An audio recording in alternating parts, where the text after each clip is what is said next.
What's the deal, my people? You know what it is, the Don Tony Teflon. I am back at you with another video. We're talking from season motherfucking 4, episode 5. You know, a lot of people have been giving this high praise, this episode, and I also have high praise for it. But we'll get into all that. Phil's in the background. He'll be back. Make sure you wish Phil a happy motherfucking birthday as soon as he gets up in here. Soon as you see him out here today, you make sure that you do that. You know what I'm saying? As soon as Phil pops in, that's the number one thing is you give Phil happy birthday. All right. The man's turned 35 years old today. You know what I mean? He's feeling bad. Feeling like he's a little bit old at 35. But, you know, give him some love. Show the man some love. Show him everything you got to show him. You know what I mean? That's what we expect and everything else. And as for everything, don't do it yet. He ain't dead. You gotta let him be able to see it and stuff, or it ain't gonna be worth nothing right there. All right, so people, what is this? It's like, what is this? You know, hey, where's the hat, Tony? What does that mean? The hat, Tony. You know, listen. The Don's been out for a little bit. You know what I mean? If you can tell, the Don's been under the weather. I went out to Florida and stuff. You know, and I can rock the hat. If that's what you want to see me in, I can rock the hat. But I can just, you know. We expected Samantha today. We expected Samantha. We are not expecting words, but they're not night. So we never know. You know, I can rock the hat if that's what you want. I'll turn the camera off and get the hat right now for you. 1 second. I'll go get it.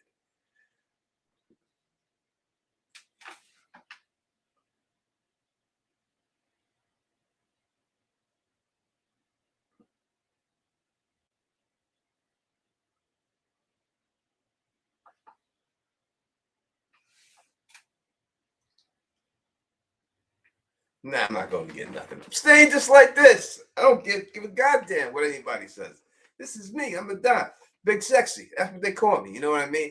We will wait until Phil gets in here, but I will give you. But before we do, let me give shout outs to the people up in here right now and everything else. Bill Chael in the building rocking with us right now. Lola Bear is up in this piece rocking with us right there. Miss Crisis is up in here rocking with us right now. My man Bill Tron is in there rocking with us. Allison is in here. Oh, my mic sounds a bit. Let me check the mic. I've been having some issues. No, I've had some issues to make sure. Yeah, it is the wrong mic. Let me make sure. Wait a second. All right, it is the mic. Let me. It was going in and out for a second, the mic, and I heard it. I don't think it's registering yet. So let me pull the mic out, put my mic back in. No. Why is it not coming up? This is when Phil needs to be here, so I can fix this mic situation. I will fix the mic situation as soon as Phil gets here, so just bear with me until I can actually get that done and everything else. There we go. All right, there we go. Now the mic should be much better. Hopefully that is what it is and stuff like that. You know, don't be intimidated by me. All right, that's what you being intimidated. Don't be intimidated. Let's say what up to everybody else who's out here. We got someone rocking from Phil the Issues guys. So that is Jen rocking with us right now. We also have many Full is in the building rocking with us. We got another Teflon in the building. Who is this? Teflon Juan is up in here. Teflon T1's in the building. Rocker, he said he sounds just like Bull. You know, listen, I don't hear it. I hear it a lot of times, people saying it, but I don't hear it at all. But you know, whatever, you know what I'm saying? I don't take that as any disrespect and stuff like that. You know what I mean? Rocking with the Don. Who else we got in here? Carla is up in here rocking with us right there. I was worried about her. I'm worried about her for a minute. You know what I mean? She's up in here for it. We got Jewel Niles is up in here rocking with us right now. We have everyone. Big Heck, no hat. Why is everybody sweating my hat right now, man? Yeah. Listen, man. Yo, yes, it's clean and fresh. You know, listen, man. Don't stress me on it, man. All right. What is this? Sorry, big hat. This is the no hat era. It is the no hat era. Everyone remember, yeah. This is the no. I don't, man. Stressing me out. We don't need a hat, bro. So, like, if Acosta had to create her perfect man, like an avatar, the Don Tony Teflon would be it. Always remember that. All right. Always remember that. That's all you have to remember. Phil, you up in this piece? Yeah. If nothing else comes from that, we've got that drop forever. That's good. That's going to be played forever. Oh my goodness. What an episode, Tony. What a long, strange trip it's been. It was a strange trip of an episode. We'll break it in, as I'm sure everyone that watches might have different thoughts, different feelings about it. But people were asking for answers. And if people are still after this one going, oh, they're never giving any answers, then this show isn't for you. I think they definitely gave you a lot of good stuff. There was still stuff to interpret and take it in different ways and take what certain things mean, whether you take it for face value or think that there's something else going on. But for the most part, this was probably one of my favorite episodes of the entire series. A lot of people feel that way. I think I've heard a lot of good stuff and everything else, you know what I mean, about this episode from a lot of people. And I agree that it was a very good episode. I do have some issues with it. That some things that I thought were unnecessary for them to do, but you know, overall, I think it was a good episode. Do you mean like the Kool-Aid Man smashed through the wall? Yeah, I didn't need that. You didn't need Mr. Kool-Aid Man coming in there. I don't want it to get comical, and you know, there's a thin line you have to tread before horror becomes comedy, right? And I just don't want it to get comical, and I'm feeling like they're walking that rope with me. Like the walking it really tough. You want to say a different word after that, walking, but there's a couple things I do want to unpack. I do really like this episode. If we're going with, as we've been doing, ranking it, I will give this a 9. I'm not going to give it quite a 10 because I have a couple things that I could point out. It's more just stuff. If you just poke your finger at it a little bit, it's you can get a little weird with sort of some stuff. We'll get into it and we'll break down. We'll go into the full recap. And everyone that said happy birthday, thank you guys. I very much appreciate it. I'll suck up all those birthday wishes. Thank you. I've been sick this whole week. I've been sick this whole time. And I know if people watch my video and I put music in it and people don't like it when I put music, but I had to because I was wheezing and you could actually hear it in the video. So I had to do that to get it out there. But I'll see if I can take a shot, which I think I could probably get that popping. Don't kill yourself. Save it towards the end of the show so you don't hurt yourself for the broadcast. Yeah, so if I go off the screen, then I have to go and handle something and all that. But I was in Florida. You want to see what I was in Florida doing, Phil? Let me show you real quick. I'll show you real quick. He's gonna go off and go get something that's going to be a surprise for you guys, and I'll talk to you guys in the live chat. Oh, you guys are so amazing! Happy birthday to you! Happy birthday to you! Happy birthday to you! Happy birthday to all of you! Did someone in the live chat say it was your birthday too? Well, congratulations! It is a great day. We are doing it every single moment, Biltron. Of course we are, all over the place. But do I have to start singing Leaving on a Jet Plane here? Do I have to, well, kiss me and... You ready, Phil? You ready for this? Uh-oh. I'm ready. Oh, my goodness.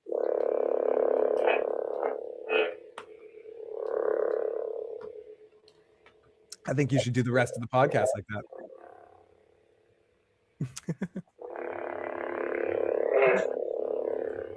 I'll ask myself 20 years ago, Sonic. Oh my goodness. Dawn, do you like Dawn Window? That's what people are calling you in the live chat. Here we go. Darth Teflon. Okay, we gotta vote on Tony's Jedi name. A wonderful one. That was a very good time doing that. That was a good time making that and everything else. I loved it. Had a great time out there doing that. It's fun. It's worth getting a little cold going out there to do all that stuff. It's you can't do everything in a day, but it costs like you have to get a mortgage. Who said this? Who's this person? Who? Oh no, no, I thought that said baller for what I'm blind. You're about to get blocked, brother. I mean, you better watch yourself the way you talk to me. God damn it, you better watch yourself because you see these people there. I'll be the man coming over your crib when your girl is there, dip my head in baby oil and rub it on her body, and then walking away. That's what you're messing with. You're messing with this dude right here, the Don Tony Teflon, and that's the bottom line. So understand it.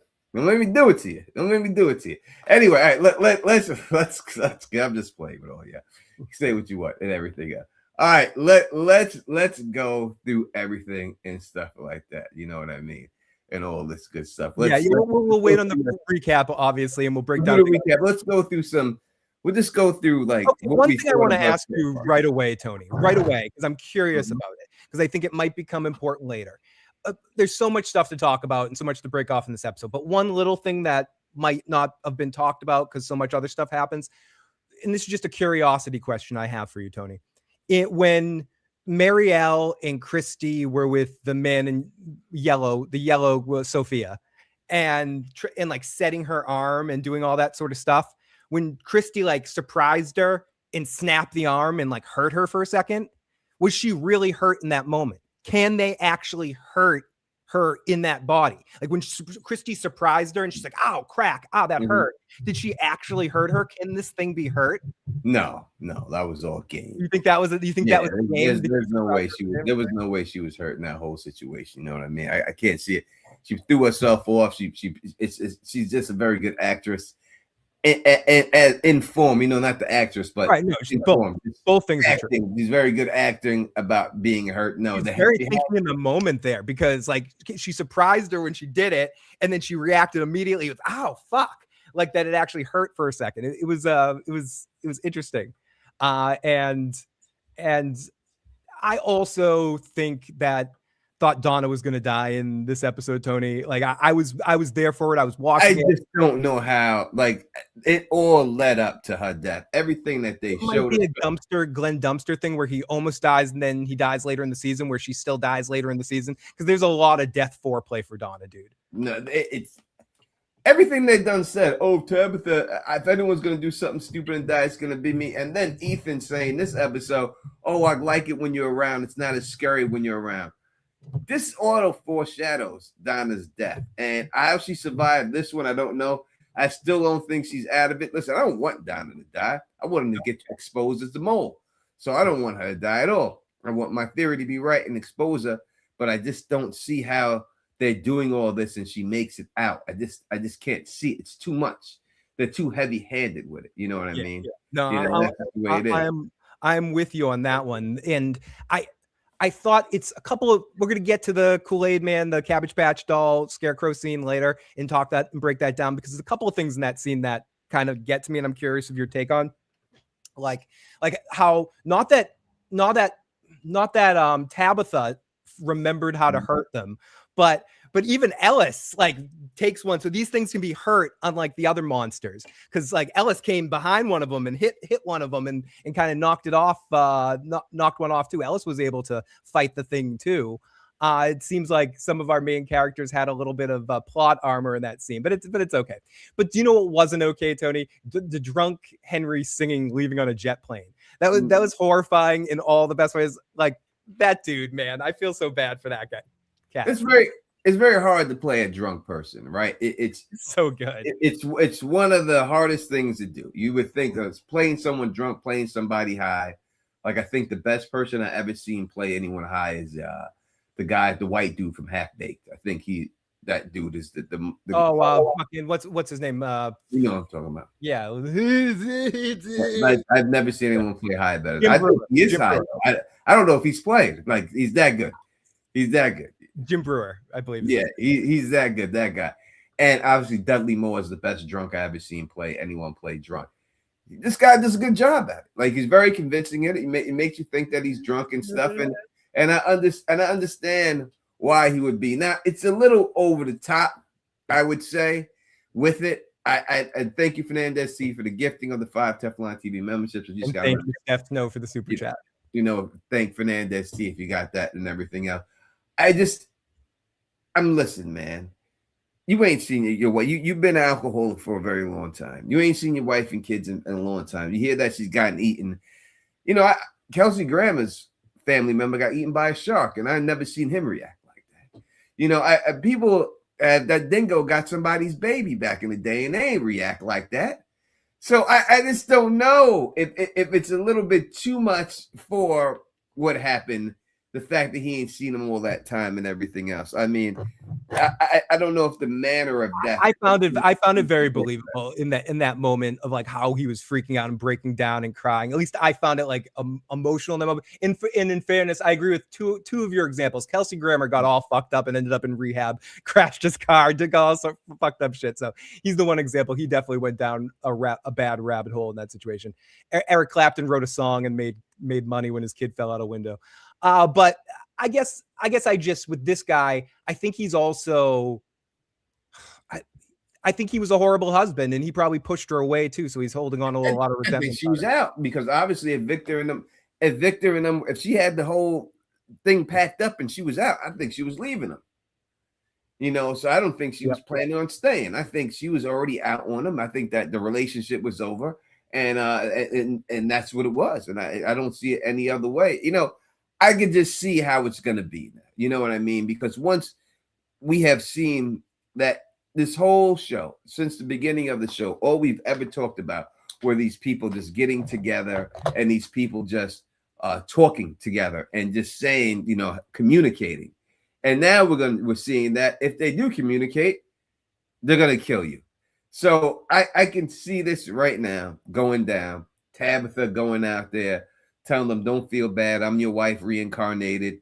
He just gets drunk and blabs this whole shit to all of them. And then all of a sudden it just gets found out. And then they just start the execution for everybody up in there. They're going to try. I don't think they're going to get away with it this time because I think your girl Acosta is going to save the day.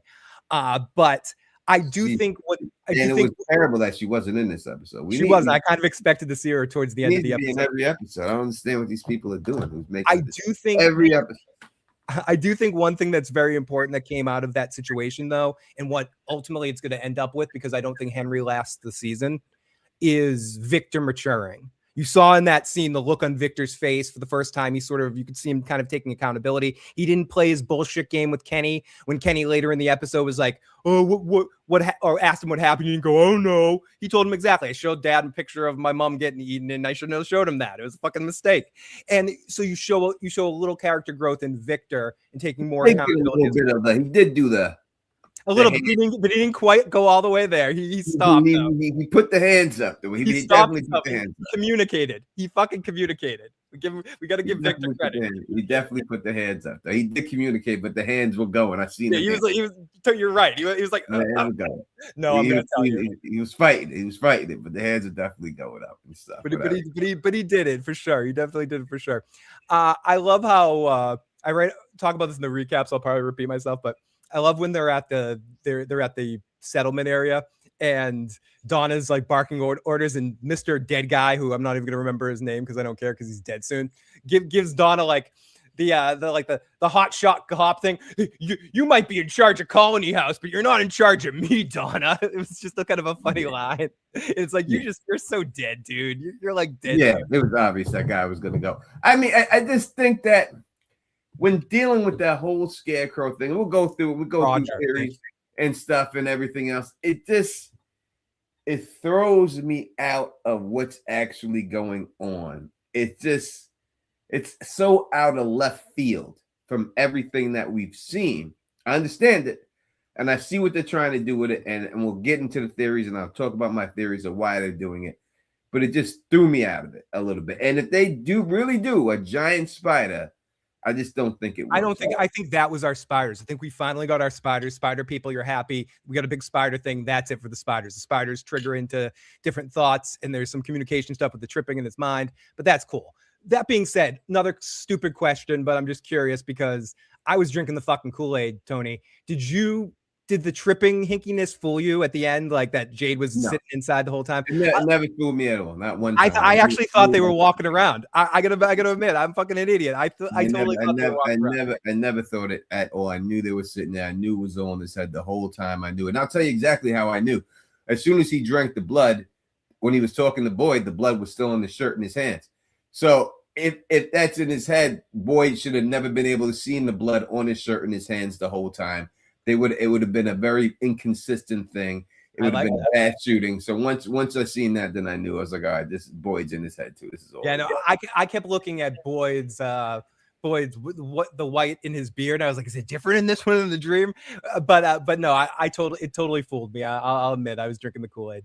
It was done good. It was done very well. And, it's one of the best individual scenes shot like straight through in the show's history, especially with the cinematography messed with like the 3 different camera angles and the flashback elements, and Boyd being the spiritual guide in that, and people with the tripping thing. I'll talk about this a little bit later, but Boyd was perfect in the something else. I love that they mentioned that with tripping, with not that I know for a fact, but we used to always call it the something else. Like when you start tripping, hold on to something, whether it's a lighter, whether it's a notebook, whether it's a person. That's your something else. Just in case you need something, you're losing your mind. Like you just think, oh, I got my something else, my thing that's locking in. And they made Boyd the something else in the trip.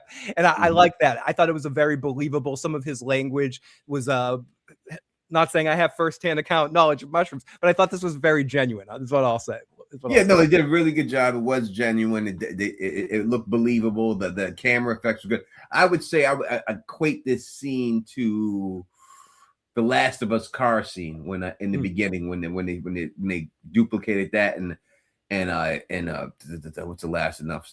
Joel is with his daughter and they're doing the driving and stuff, and the way that was shot, I think it was shot just as good as that. Super fucking awesome. And the other little thing, and this just popped in my head though. I think I said it in the notes, but the man in yellow is just in his wet dream situation here, Tony, in the hospital. He's got all 3 of the people he tortured in season 2 in the same place at the same time.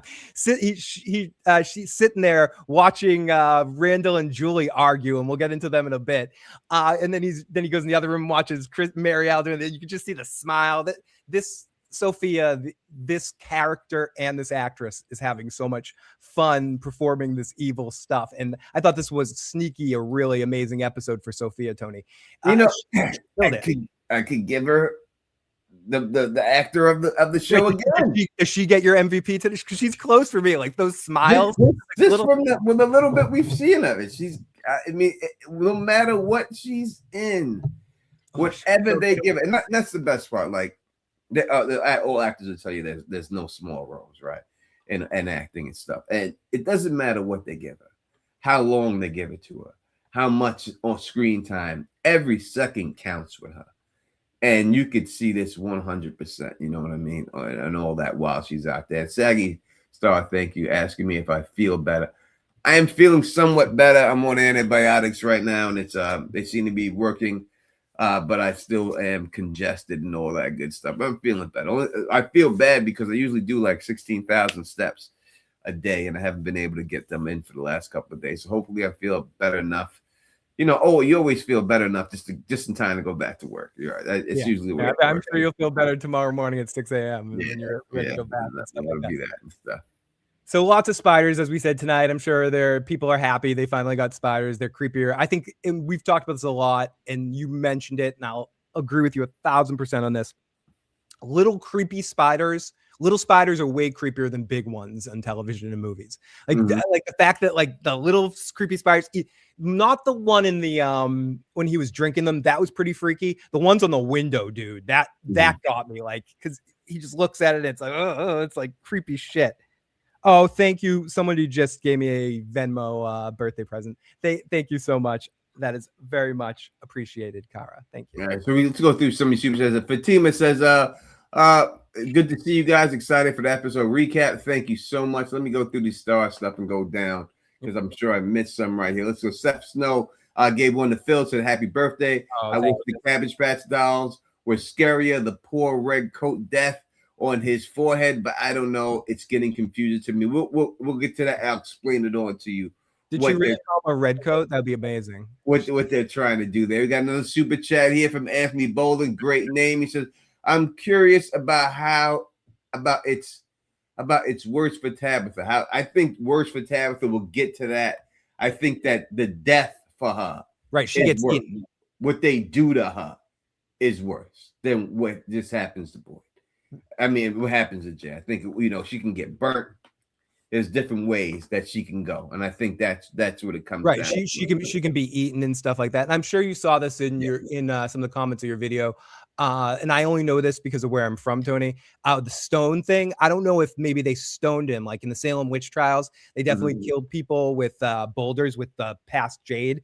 I think that's maybe when they shot him crushed with a stone. That was almost a funny visual though, with him with a violin on top of the boulder. Yeah, that wasn't necessary. It's like, I understand what they're trying to do, but it's not the same guy that was inside the root cells. Got different clothing on, you know what I mean? And I just don't know how you get a murder from that. Him being stuck in the boulder. If everyone else is a murder, I'm guessing they stoned him. They crushed him with they put stones on top of him and crushed him. That is one big ass stone, bro, for them to do that. I don't understand it. You know what I mean? To me, I thought that was a Dale situation. You know what I mean? He got caught in the. That's the way I always took that as. So, but I just don't know how they crushed this dude with a stone and everything else and all that. Listen, Capricorn. I'm a Capricorn. That's why I'm so sexy. It really comes down to the star sign, and I think maybe that's why they made that. No, I'm just playing. But maybe it was made because they knew I was a Capricorn. I mean, they said, we got to do this after the diamond stuff. Did anyone else get kind of scared, or not scared, but creeped out when Fatima said she's not sure what she's gonna do when Smiley shows up? Like, is she gonna run to him or something? Is she gonna join his side? Is she gonna go full? Like when she said to Kenny, she's like, "I feel what he feels, blah blah blah. I really don't know what's gonna happen if I ever see him again. When I look out the window one day and I see him smiling at me, because we know that's gonna happen. And what's Fatima gonna do, Tony? Is she gonna run out there and join the monsters at this point? It's just, I'm trying to look at where they're trying to go with her story. I don't know. And it's so all over the place. I just don't know if I'm digging it. You know what I mean? Like, if you look at where they took it, I'm trying to look at the whole arc of where they took it. She's the bright light of the town. She does all this stuff and everything else. And then she turns out to be impregnated by a monster. And this makes her kill Tilly. And then she gives birth to the Smile Monster. And now she can feel the Smile Monster. So she goes and she builds herself a warrior. What is that? Like, there's so much stuff. It's going all over the place. It's like they're throwing stuff out there, you know what I mean, to try to get them to trying to get her something to do. And I just don't think that they settled on it, you know what I mean? And I just don't like the way her storyline is going.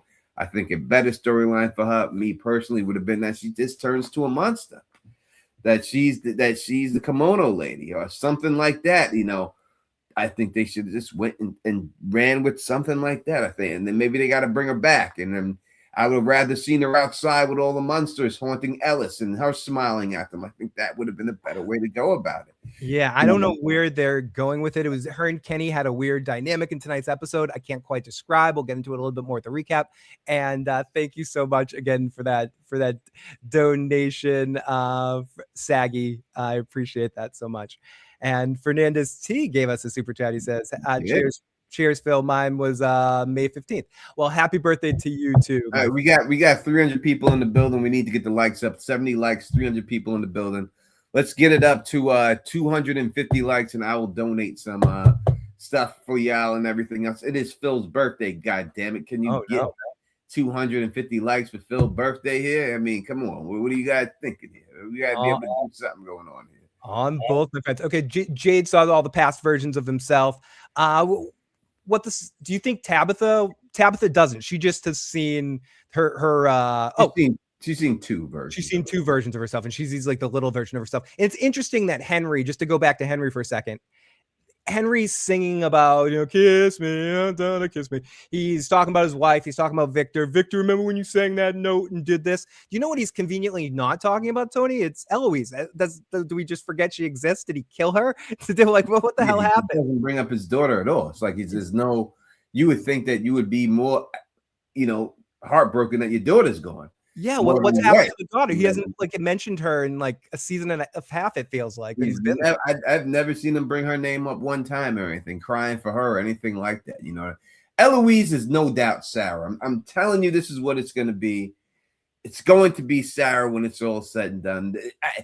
I cannot see it not being. I do not see them introducing a brand new character and everything else going on there for that, unless it's going to be Sarah. That's all I can see going on there, is that it's 100% going to be Sarah when it's all said and done. It's going to be Eloise. That's the way it's going to go there. Yeah, they always forget about Eloise, and like you would think again that was the perfect opportunity to mention her too, but I think it's very significant that they chose not to in that moment. It's interesting, and we got thank you for those 5 super chat donations on my or 5 memberships. Let me bring them up. I don't know if you can't bring them up. Do I have to do it? I think I can. Like 5 gifts. No, it's not letting me right now for some reason. All right, let me bring them up so everyone can see. Samuel, get the 5 memberships for the Phil Issues Guide channel. Thank you so much. Fatima, you gifted $5. Happy birthday, Phil. Fernandez T has hit Phil up with $10. Cheers, Phil. Mine was on the 15th. And good to see you guys excited for recap. That we are too. Thank you so much. We really appreciate it. Phil appreciates it. It's Phil the Issues Guy's birthday. Hit that thumbs up for you boys. Number 1 show for the fans, by the fans, escaping from podcast here. We're going to open up the phone lines in a little bit and let y'all get into it.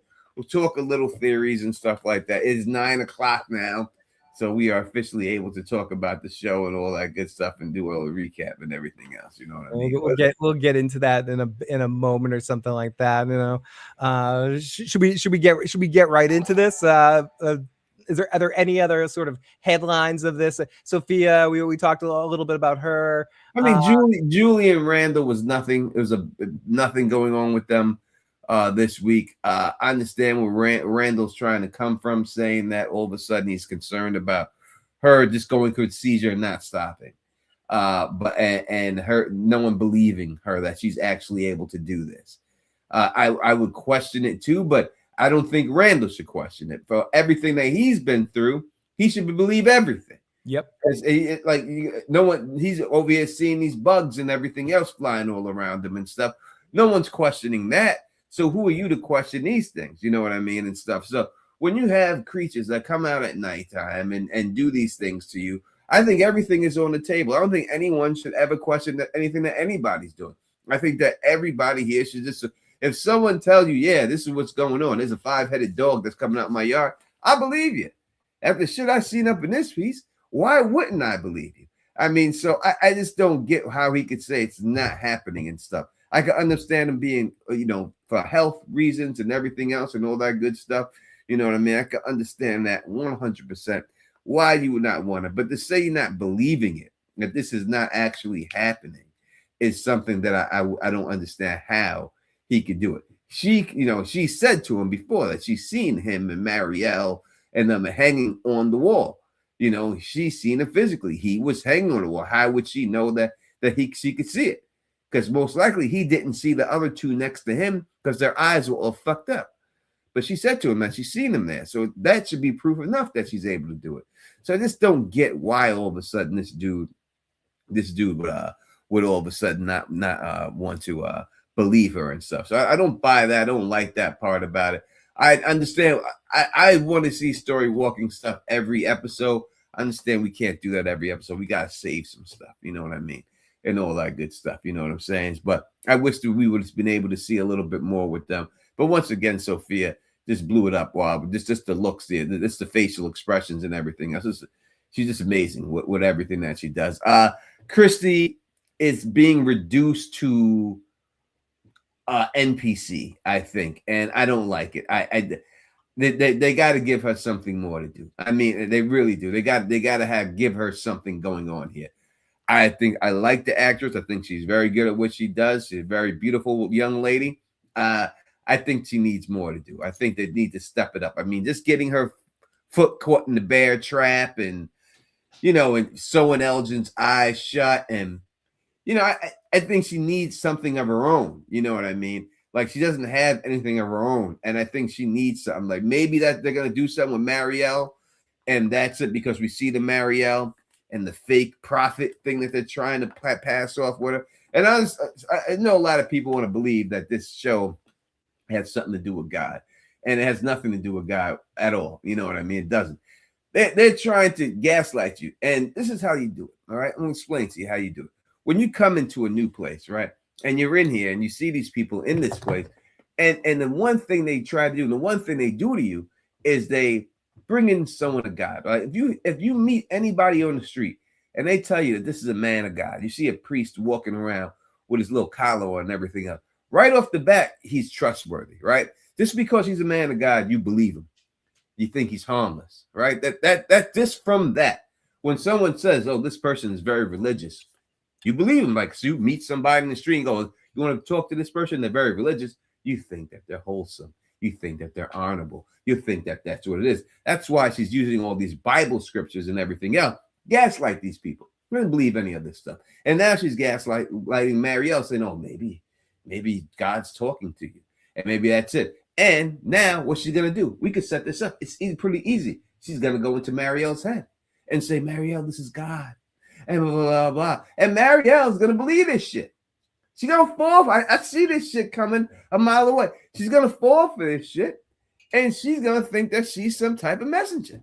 Now, I don't know if she's going to get a congregation around her or something like that, but I really think she's going to fall for it.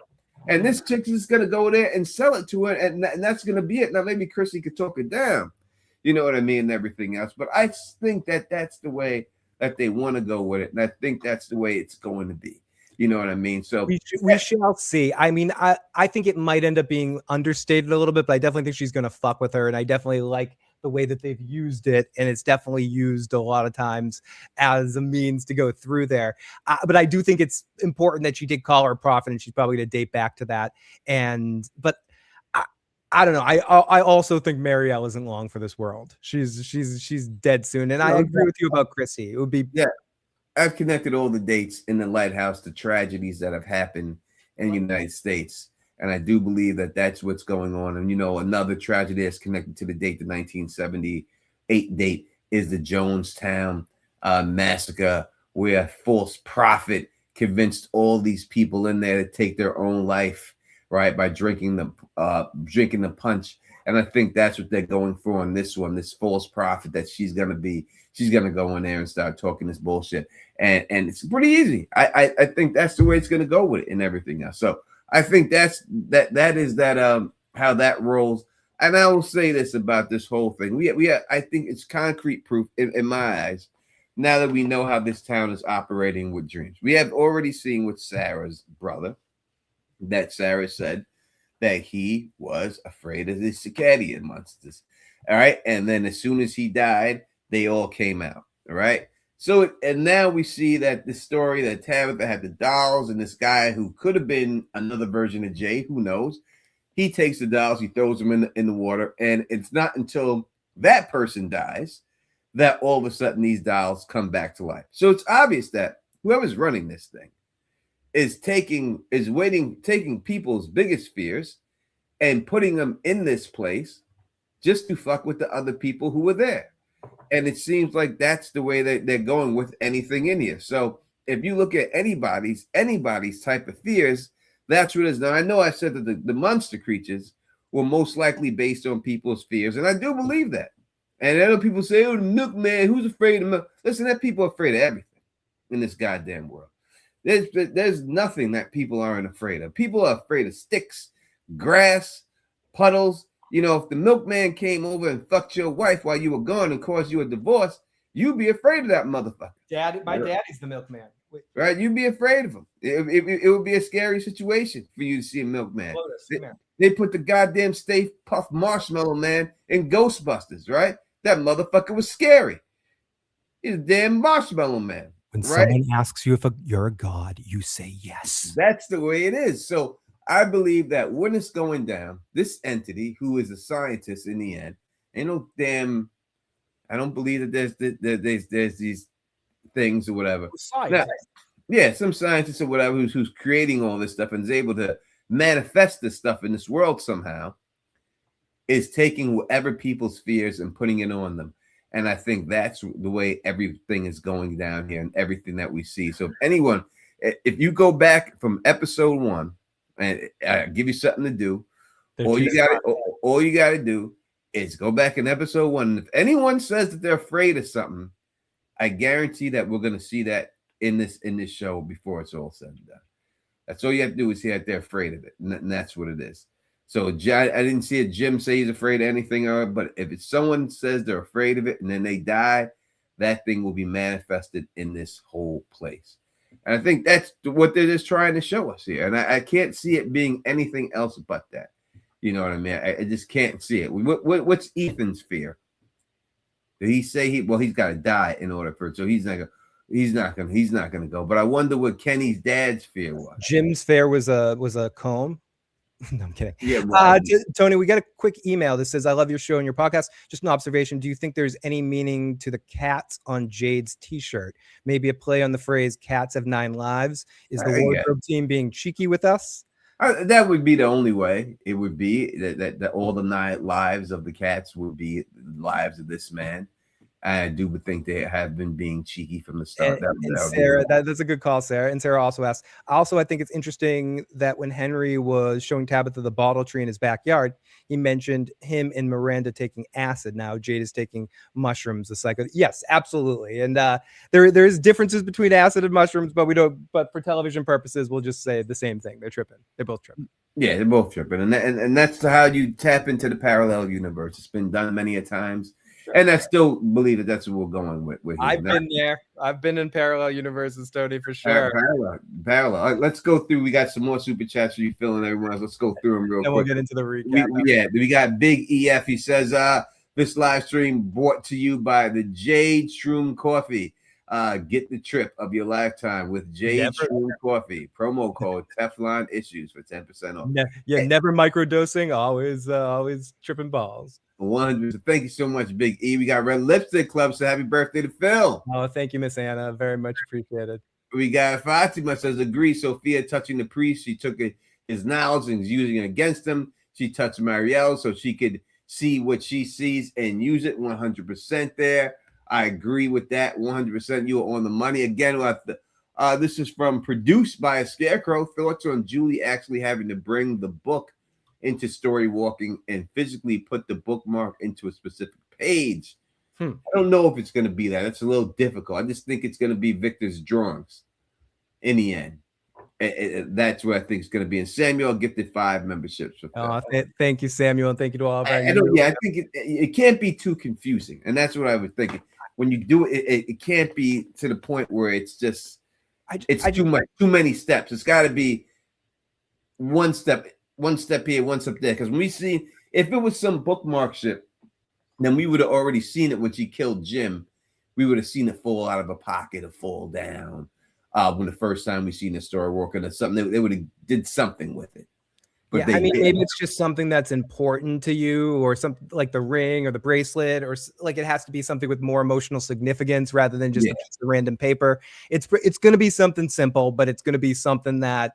Like if she had his wedding ring in her pocket or something. Yes, something like that probably would have worked, Tony. At least in my mind, I think it probably would have needed to be something a little bit more important. But what it definitely needs to be is the.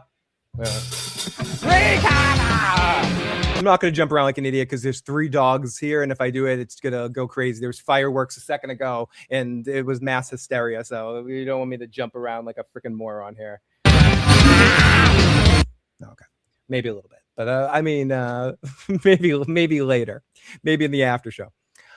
So we got another super chat before we get into it. I just got to say they don't have enough time to wrap this up. They need more than 5 seasons. They need at least 7. I disagree. I think they have the perfect amount of time to finish them. I want more of these episodes too. But if we get 2 quick things that we have to talk about. I found this out a little less than a week ago, and I don't know if it's confirmed, but it seems like it's confirmed. There's no show next week. They're taking a week off. Well, that really extends it for us YouTubers to make more videos. It does, but it screws with House of Dragon for 2 weeks now. But whatever, that's beside the point. Mm-hmm. And also there was talks, but there's definitely no confirmation of this. That next season might be more than 10 episodes, but I don't know if that's. I don't see them going over 10 episodes. It makes no sense. Because they'll be able to wrap it in 10. They'll be able to wrap it. Like Jade's already talking this episode. He knows how to get out. I think he's wrong. I think I know what he's thinking, but I think he's wrong. I think he's 100% wrong. He's thinking he needs to dig up the bones, right? And take him to the lake or some shit. No, that's not happening. That's not what it's going to be.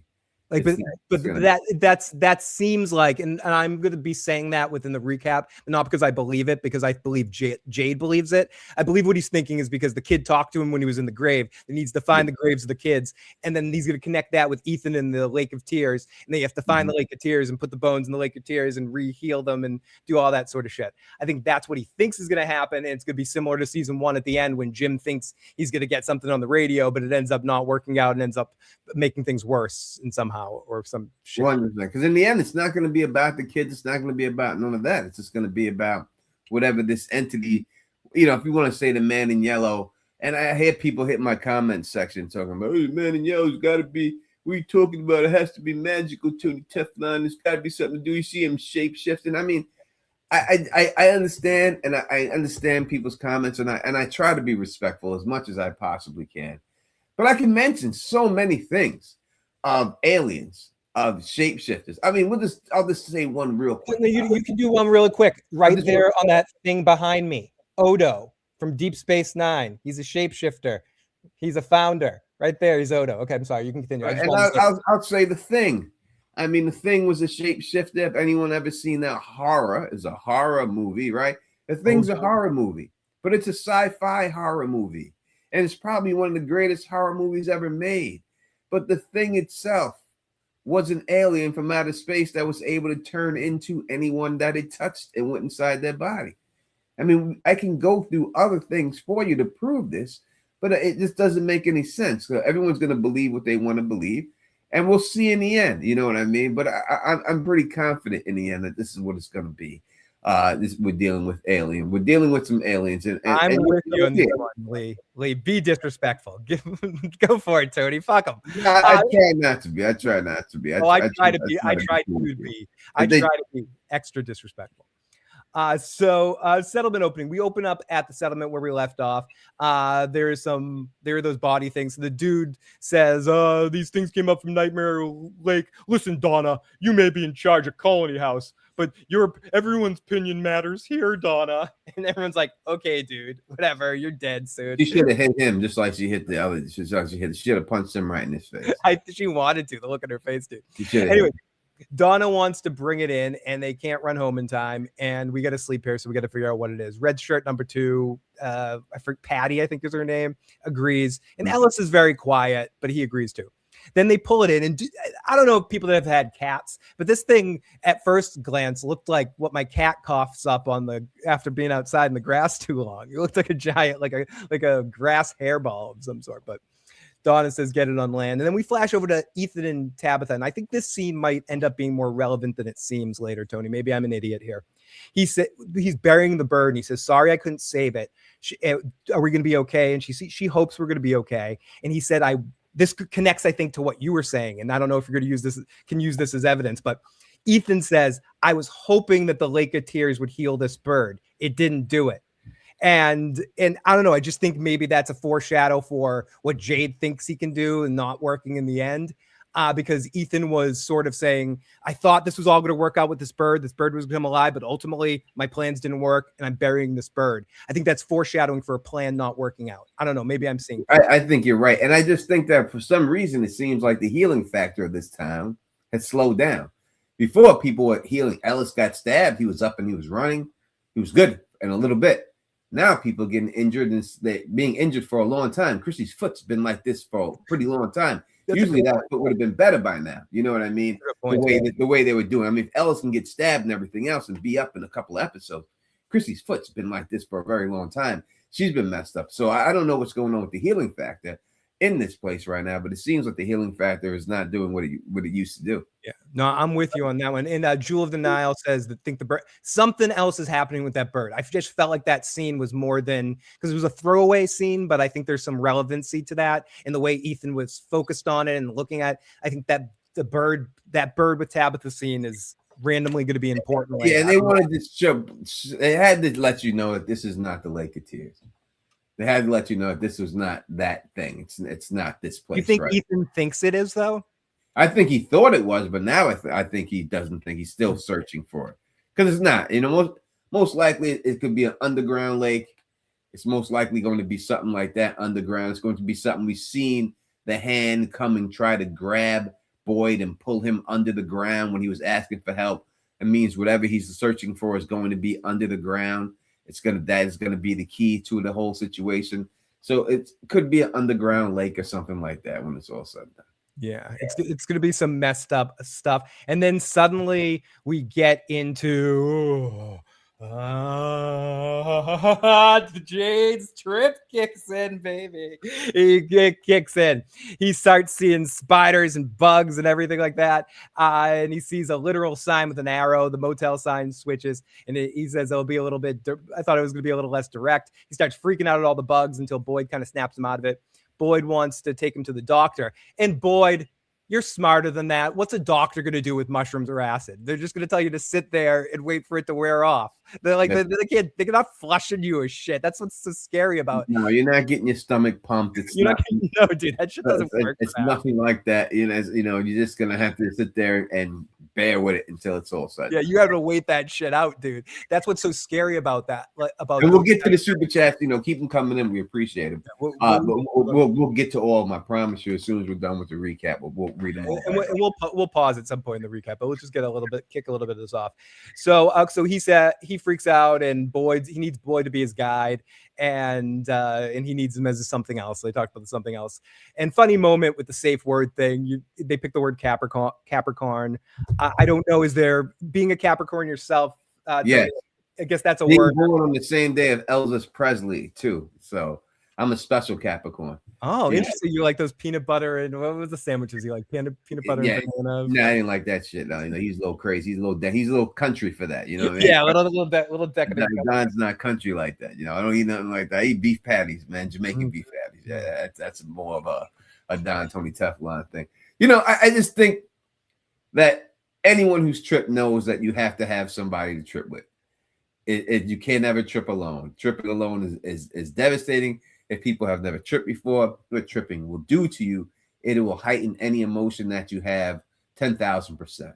Right? So if you're tripping and someone makes you laugh, which is the best reason to trip, I would think, is to start laughing. You will not stop laughing for ever. Like, one joke can make you laugh till you cry. And it doesn't even have to be that funny. It just has to hit that spot. And you laugh and you will laugh and you will laugh. But if you get angry or you get sad or depressed, the same thing happens. And that's why people and everyone, it sends you every emotion you could possibly feel in one situation. It goes through, it sends your mind through like a mental Rolodex of thoughts and images and stuff like that. Some people prefer to do it alone, sit with a notebook paper and go. But whatever you do, there's some dark stuff or some interesting stuff could happen. I could do a whole separate stream, and I'd love to get Joe on that. And when you trip too, another thing that is alcohol has no effect on you. Most other things don't have effect on you unless you're taking more hallucinogenic substances that can add to it. You can drink, not saying from experience, but you can drink 840s and be tripping and not feel that beer at all. Like, it has nothing. It's just like drinking water. It's like it just goes right down because the trip. All it is just the tripping. I don't know why that is, but that's just the case. Yeah, we should do a separate stream on all of that. As we go to the hospital, Christy and Mary L are helping the man in yellow, resetting her injury. Christy makes the audience happy by getting a quick snap on Yellow's arm. And this is where I asked this question earlier, and I'll ask it again. It did seem like the Man in Yellow is just an excellent actress, not the character in show, because I really did feel like she got surprised with the pop for a second. Like, she was like, "Oh, what the fuck? I didn't realize that was gonna actually hurt." But I guess it was just a play acting. Marielle goes outside to get the arm brace, bumps into Julie and Randall as they walk past, and she makes a comment about Julie's wig. Excuse me, strike that, Julie's hair. And Randall says, sorry about it, long story. Well, fuck you, Julie. And they're arguing. She's like, what are you cutting your hair without me? Yeah. Like, she was so upset that she didn't get to cut that hair. Like, that's the way I took it. Like, oh, you doing getting your hair cut. I'm the one who cuts the hair. Long story. You can't be cutting hair. Do you see what I did to Christy's hair? I need to do that to you. That's the way I took it. Like, you know what I mean? The why they have. She's like, "What are you doing getting your hair cut out here?" I'm the stylist up in this bitch right now. You if anyone's cutting hair, I'm the one cutting the hair down here. Won't be doing anything else like And that. then she's in the ambulance, and then she gets into the chains, hears the screams again on the CB radio. Tony pointed this out in his video. I didn't see it the first time, but then I went back and looked at it. There were years on the CB radio. Tony, do you want to talk a little bit about It was 2 years that were on there, that were on there, that were on the Lighthouse War. That's on the Lighthouse War. I have to take a look and see exactly what years they were. I have them written down right here. But if you go by the Don Tony Teflon's theory on it and stuff and everything, then you could see that these two it's my theory on what I think the dates are on these two things. I have to pull it up right here. It was 1609 and 1752. 1609 is the starving time for the known as the starving time. That's when the people in the settlements were there, and they all had to starve, and then they had the result of cannibalism while they were there. Again, we seen the Man in Yellow performing cannibalism, and the 1752 was a time that they shifted the calendar and they went to a new calendar, and we actually lost 14 days while the switch happened and stuff like that. 11 days. It was 11 days that we lost while the shift happened and stuff. A Gregorian calendar? Am I making yeah, when they switched to the Gregorian character. So we lost 11 days. So I think that when you put those two things together, it shows you how the time disruption. And I think that that's what the Man in Yellow is doing. I think he's reduplicating these events, these terrible events in all these years in this town, because all these different massacres that all happen to different people and stuff. Tony, do you think that tonight's episode confirmed that the Man in Yellow was the one fucking with the three of them in season 2? Yeah, I think it was. I think the Man in Yellow is Martin. I said this. Okay, so you think he was that is Martin. I think he was Martin. I think that was in the form Martin, and there was all set up. I think it was all game from the beginning with the boy in white and everything else. It was all this straight game and everything in the Man in Yellow. But I don't think he is. I don't think he is directly the one who was torturing them at that time. Again, when Martin was there, and I do believe it was a Man in Yellow, he said they're coming. They're going to be back. They specifically say multiple people. There's other people there. He is not the big boss. There are people above him. He is just a hitman. He's Murder Incorporated. Yeah, he's Charles Dance from or like the number 2, like a Charles Dance in Last Action Hero. I don't even know if you want to say he's number 2 compared to these people. I think he's there. He works for them. He's their hitman. He's the heavy. Yeah, he's the heavy. He's the muscle. He's going out there to do the job, and I think that's what. And he's captured. I don't think he's free. I think he's stuck there forever. I think he's captured by these people, and they force him to do this. Not force him to do it, but he has no choice. He enjoys it, but that's what it is. I don't think he has any choice but to do it. Oh, people that were asking strange questions. It's called like Apples and Bananas, I believe it's called. Anyways, so we get our intro after Marielle starts screaming and see the CB radio and the flashing and see the ears. So we get unwrapping of the present. The settlement crew unwraps the package here in the barge, and they're these giant, creepy, silly Cabbage Patch scarecrow-looking dolls. Donna gives a hell of a Jesus as Ellis doesn't say much in this episode. He just looks overwhelmed and then kicks ass with his hero complex later, but we'll get into Ellis later. And Donna stabs the thing open, very smart, to see if it makes sure it's just grass. 100%, very smart. I mean, I thought spiders were going to come out of him. That's what I really thought. I didn't even think about that. That's a good call. When she's cut, I thought there were going to be spiders that pour out. That's exactly what was in my head, and then there was nothing. But I thought it was going to be spiders. That is a good call, Tony. I didn't even think about that. So it's smart, and hey, it's as long as you're right about 50% of the things, we win. 51% we win. 51. That's all we got to do. All we got to worry about is 51% of the time. Okay, so Patty asks. So we'll call Patty because she survived a name now. She's not red shirt number 2 anymore. She's become Patty at this point. Patty asks the important question: why put those things in the lake? Red shirt dude comes up close and he goes, I don't know. And Ethan and Donna have a back and forth conversation about the answer. It comes to the only reason out there is scarecrows. Scarecrows keep bad things away. Donna says, what if the dolls were keeping something in the lake from not coming out as the music hits a dark crescendo? And then we'll get back to that when we continue on that storyline. So we get Jade, who's tripping more. We get different angles, perspectives. We get him puking with People, if you want to know what's accurate about this, mushrooms are definitely a puke thing. Not if you microdose, but if you eat a lot of it, like he did, just in handfuls, you will likely throw up, and that's how you know it's going good. As Boyd asks what the plan is, he's like, "You're right." This was the best tripping moment. You're right. We need a plan. That's what we need. The plan's the way. And then he does the trailer thing where he screams, tell me what to do to win. As he taps into his past requests. Here's the violin song. We get it from a few different fun camera angles, with the shaky thing that's really trippy.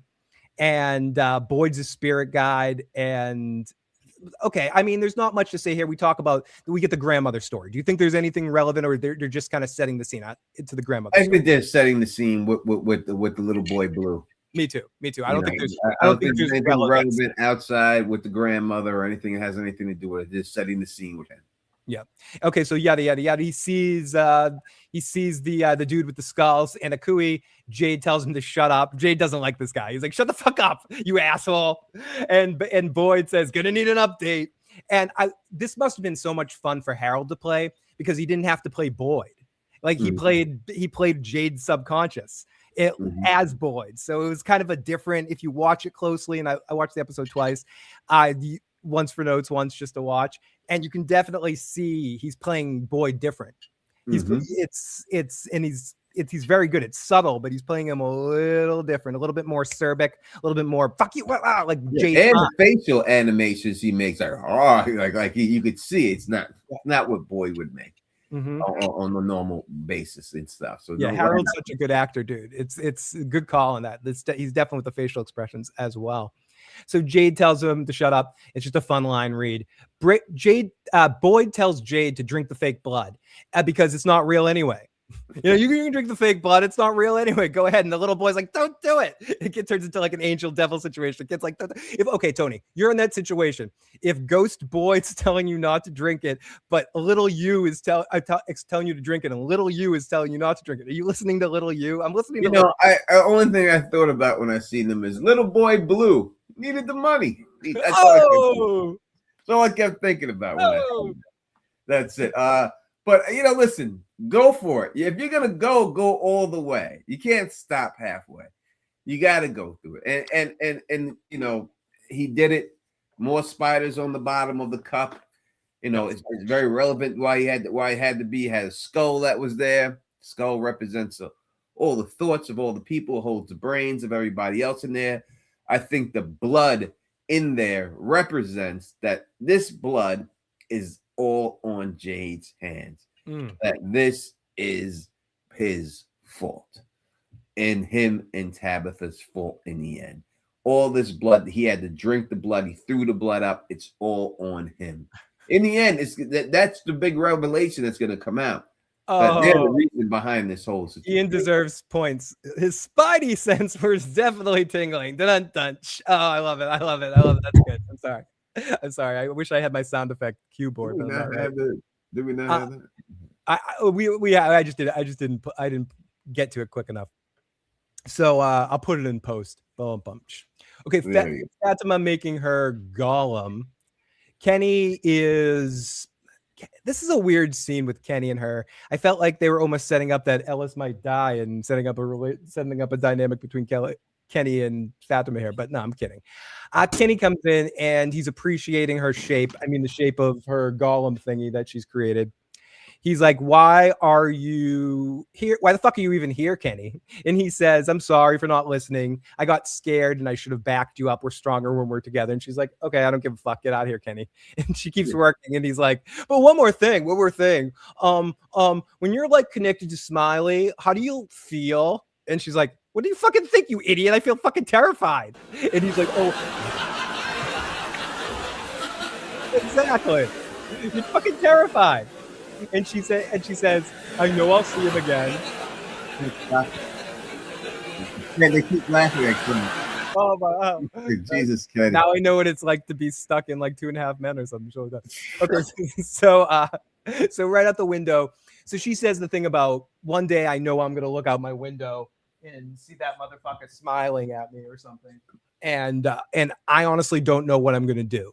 Like, and again, I asked the question, does she mean she's going to join him? She's going to run out and go crazy and try to kill him? She like, I don't know. It's worth seeing. I also, yeah, I just don't know where they're going. You said it earlier. I don't know where they're going. I mean, if they're going to use it, that they can capture him somehow, that she can feel him, so she knows where he's going to be. Thank you. And she knows how to lead him, or she's the bait, and he's going to come for her. And they put her in the box, and then they close the door behind him and have the talisman hanging there. And that's the only way I could see it working out. Besides that, I just don't know what they plan on doing. I don't know, especially with her in the Smiley situation. Does this thing ultimately kill Smiley trying, or stop Smiley, and it protects her from Smiley? Or but then Kenny mixed in all of this as part of it. Well, Fatima, I don't know what I don't want to get into. So we get into Kenny and Henry. And Henry he's like, hey, Henry, you got some booze? What's going on over there? And Kenny looks suspect, but he lets him go. And that's yada, yada. We get Christy coming out to talk to Marielle in the ambulance. And she's crying in the ambulance and saying, it's fine, it's fine, it's fine. And to me, Christy takes this all way too lightly. Like this whole situation, they're almost like conveniently putting Christy in this box where she's like, oh, yeah, there's no way out of here. We shouldn't worry about things, and it's not as big deal. Everyone has bad days here. Like you were saying it earlier that she doesn't really have much like, I feel like I agree with you. She's one of my favorite characters on the show, and I feel like they don't do enough with her. And I didn't love her in this episode. She's not that I just didn't like the decisions she was making in some of the ways. No, she's just too. Unless they're gonna do something with Marielle we're not seeing, and they're gonna boost it up. But it's just, she's just been background fodder too much, and she deserves a little bit more things to do. I just want to see more. Exactly, Tony. Like, I like the character. I like her dynamic with Kenny. I like her dynamic with Marielle. I would just like to see more of her integrated into the story. Yeah. And because I just think she has a lot to offer as a character, and they've relegated her to just like Debbie Downer or cynic in the scene. And I just don't think that necessarily serves the character completely well. But whatever, that's just my 2 cents. I want to see more from Christy. I think she's one of the better characters on the show. I agree. So Donna and crew are sinking the dolls, trying to weigh down the dolls. Ellis gets in some lines about how weird shit is and how things just feel too comfortable weighing down a bunch of Cabbage Patch dolls in the middle of it. I liked Ellis. He was a little passive in this episode, but I dug him. And Donna's like, yeah, stop thinking about that. Let's think about your wife. Hey, dude. Hey, Donna, stop thinking about my wife. No, let's get these fuckers back into the water, as Ethan asks, is something bad in the water? And Donna would rather not find out. Tabitha gets a vision of the past of the dolls that look like she just gets a flash of the dolls. She doesn't say anything, but she just lets and the dolls don't look like these dolls. Like they changed. And that's what, like, I could see if it was just these dolls that got bigger, but they're not the same dolls. They're different dolls. They look like in Teenage Mutant Ninja Turtles when they would give an animal mutagen and they would turn into something weird. It looks like someone gave the dolls mutagen and then they turned into like. It's just hard to be afraid of something wearing mittens. For me, like if you have mittens on, like it's hard for me to be afraid of you. Like and hey. And when you see the mitten go in this guy's mouth, think about it as a boxing glove. Think about it as a boxing glove. It's a mitten, man. I know a mitten when I see one. It's a boxing glove. It's a bare knuckle boxing glove, Tony. That's what it is. It's just I don't know. Just think about it that. Just think about it that way. Like getting beat up by a gingerbread man. Are they going to do that next or what? I mean, it's just a little bit too much. I love it made me think about the Christmas creatures in South Park. You ever see that episode of South Park where there's all these like, hi, we're these Christmas creatures, we're really happy, and they end up being these like satanic evil things? It's amazing. Okay, so forget it. Before I member bury that, let me continue. So Tabitha gets a vision of the past of the doll. Donna, who I would not want to play poker with Donna, Tony. She picks up on Tabitha's poker towel right there. I didn't even see Tabitha's face do anything, and she's like, Tabitha, come with me. I gotta talk to you alone. And brings her out. She's like, what the fuck's up with this? And Tabitha's like, well, the dolls are familiar. I don't know what. The dolls are familiar. They're just bits and pieces. And Donna asks, is something to be scared of in the water? And Tabitha says, everyone say it together. No.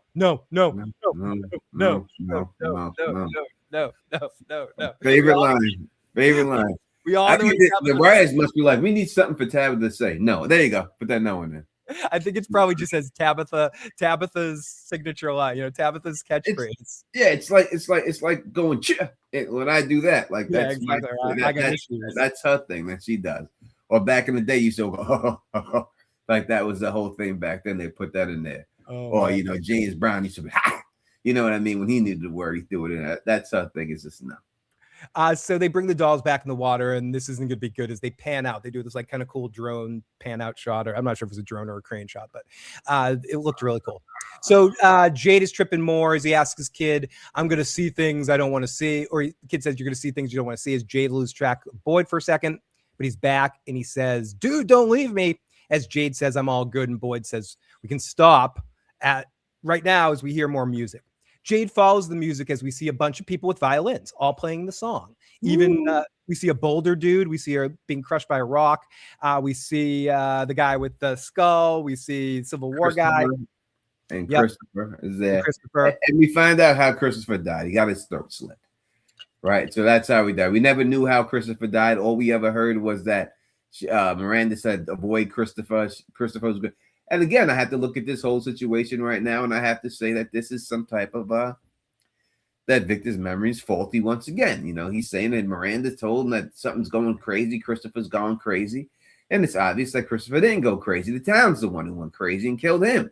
You can't trust a kid. Again, Victor's got the story wrong, and his story's wrong. So even when she's putting him down there, and I think the reason why she's putting him down there, putting him, you got to hide here and to hide from Christopher. I don't think it's that at all. I think he's just lied about the whole situation. Yeah. I think we're going to see what she really said.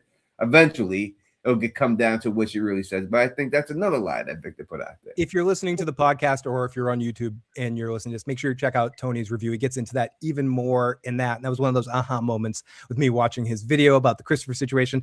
Because we want to believe Victor. And I think his intentions are good, but I think he's been so traumatically affected by all of that, even if we forget whether we want to accept that or not, but it's just the truth. So he's a really unreliable narrator.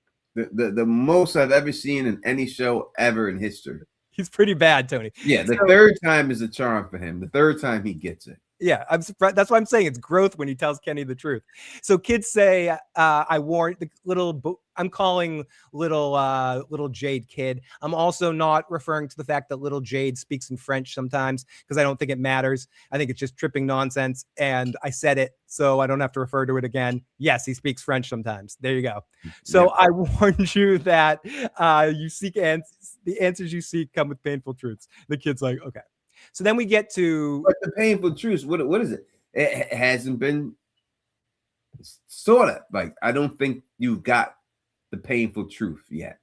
I think the painful truth is that he's going to be responsible for the sacrifice of these kids. Very, very possible. Like that's going to be the painful truth when it comes down to it, that it's all their fault. They're the reasons why. Tony, if I'm playing poker tell with the kid, with mini Jade, it seems like he's giving Jade a look like, you don't realize you caused this whole fucking thing. There's a vibe like that came through all of that. It reminds me of Q with Picard in the finale of Star Trek All Good Things, where he's just looking at him like, Picard, you caused the anomaly. Sorry, spoilers for the finale of Next Generation. You sometimes the person searching for the cure of the situation is the one that caused it, without realizing that they caused it by searching for it. Mm-hmm. And I think we might be dealing with a paradoxical situation like that. I think I managed to say that word without destroying it too much. Forgive me, it's my birthday. So we get into my favorite scene of the episode. And yes, it's my fucking favorite scene of the episode because it was horrible and it was cringe. And I enjoy this kind of stuff sometimes because I'm weird. Henry's silly drunk love song. Going full, I'm dreaming today. Leave it. So yeah, he's got to get locked in the basement. You can't have an alcoholic like that around. I mean, it didn't take him long to just let it go. Before, at least he let it go in the bar. Now he's just letting it go in the house. No, and it's gonna say that it's because some things here are suspect in this whole situation. It is, but some parts I agree with what he's saying. When he first gets drunk, he gets in Vic's face, and everyone that's ever dealt with a drunk has had this conversation where he's like, what are you even doing? You need to live, man. No, Tony, you get it. You get it. You need to live, dude. You need to live. You're not living, man. You living. You live. He gets totally like, you gotta live. And then he goes into the other room. Anyone got a pair of cards? Oh, and he goes to the stoners. Hey, stoners, you guys are having fun. Hey, what are you knitting here, baby? Let me look at your knitting thing. Let me play with this. Oh, there's a keyboard. Oh, they're leaving on a jet plane. I'm sorry. I've hung out with this person before. You saw my friend on the stream was like this from night of the Pluribus finale. He was this kind of drunk. Like, people do get this kind of drunk. Oh yeah, I 100%. I had a friend that we called his white dude. We called him 40 Flakes. He always drank 40s, but when 40 Flakes, once he got to a certain level of drunkenness, became the tears and how much he loved you. Like it happened every time. And as soon as he got certain drunk, he's just hugging you. He's crying. You know what? I love you. I love you so much. And you just knew that was going to happen after a while. After he drank enough, that was going to happen. And that's just the way it went down and stuff. So I dealt with all type of drunk. You rather deal with drunks like this than other drunks that are just violent and stuff like that. You got to smack them around and calm them down. I had friends like that. I have friends, my man Chiba Stack and my man Chiba Stack and my man L and 40 Black. All these brothers I used to hang out with. They were all best friends. We used to all hang out. But those three were more best friends than anybody. And they'd all fight each other as soon as they got drunk. Every time. Yeah. Every time they get drunk, they start fighting each other. And they're best friends the next day, but they will always fight each other. They get drunk, everything's fine. And then at one point, they're all taking swings at each other. And it's just like Joe and that dude, Matt, that does the Sopranos thing. They used to wrestle and beat the crap out of each other in the park when they got drunk and just get into these fist fights. And like, it just happens. People get that way. But he sings, leaving on a jet plane. Everyone's watching and it's boring there. So everyone's watching the friggin' horror show. And he's like, Victor, remember when I had you sing that one note? Remember? And I almost thought Scott was going to like bust out his amazing singing ability and go, yes, Dad, I'm leaving. And like do like a really good singing job of that. Have his beautiful voice out there. But no, Eloise, kiss me. And he breaks it down as my favorite part of this scene. And again, an awesome line delivery is when Kenny comes in and Kenny's like, hey, what's going on? We need to relax here. And Henry's like, fuck you, asshole. He goes all Frank Gallagher on him. He's like, fuck you. Who the fuck are you, Kenny? Who are you, Kenny? What are you going to do? Show him, Kenny. Now that picture thing is suspect too. I don't understand it because like, did Victor sit there, watch his mother? Let's look at the time frame of how this all could have taken place. And that's the problem I have with it. We see that Victor gets put inside the root cellar with his sister. When Miranda runs out, we could still see that it's still some sunlight out there. His sister runs behind him. From what we know, Victor stayed in there all night. The whole time. Miranda gets killed at night by a smile monster. It becomes before whatever it took, how far the faraway tree was, the bottle tree from that place. It took her till night to get there. And that's when that went down, when she gets killed there. Victor comes out in the daytime. From what we know, his first steps was to the town. He goes into the town. The boy in white comes in there, tells him to collect pieces of stuff, jumps on the merry-go-round, waves at him, and fly and goes away.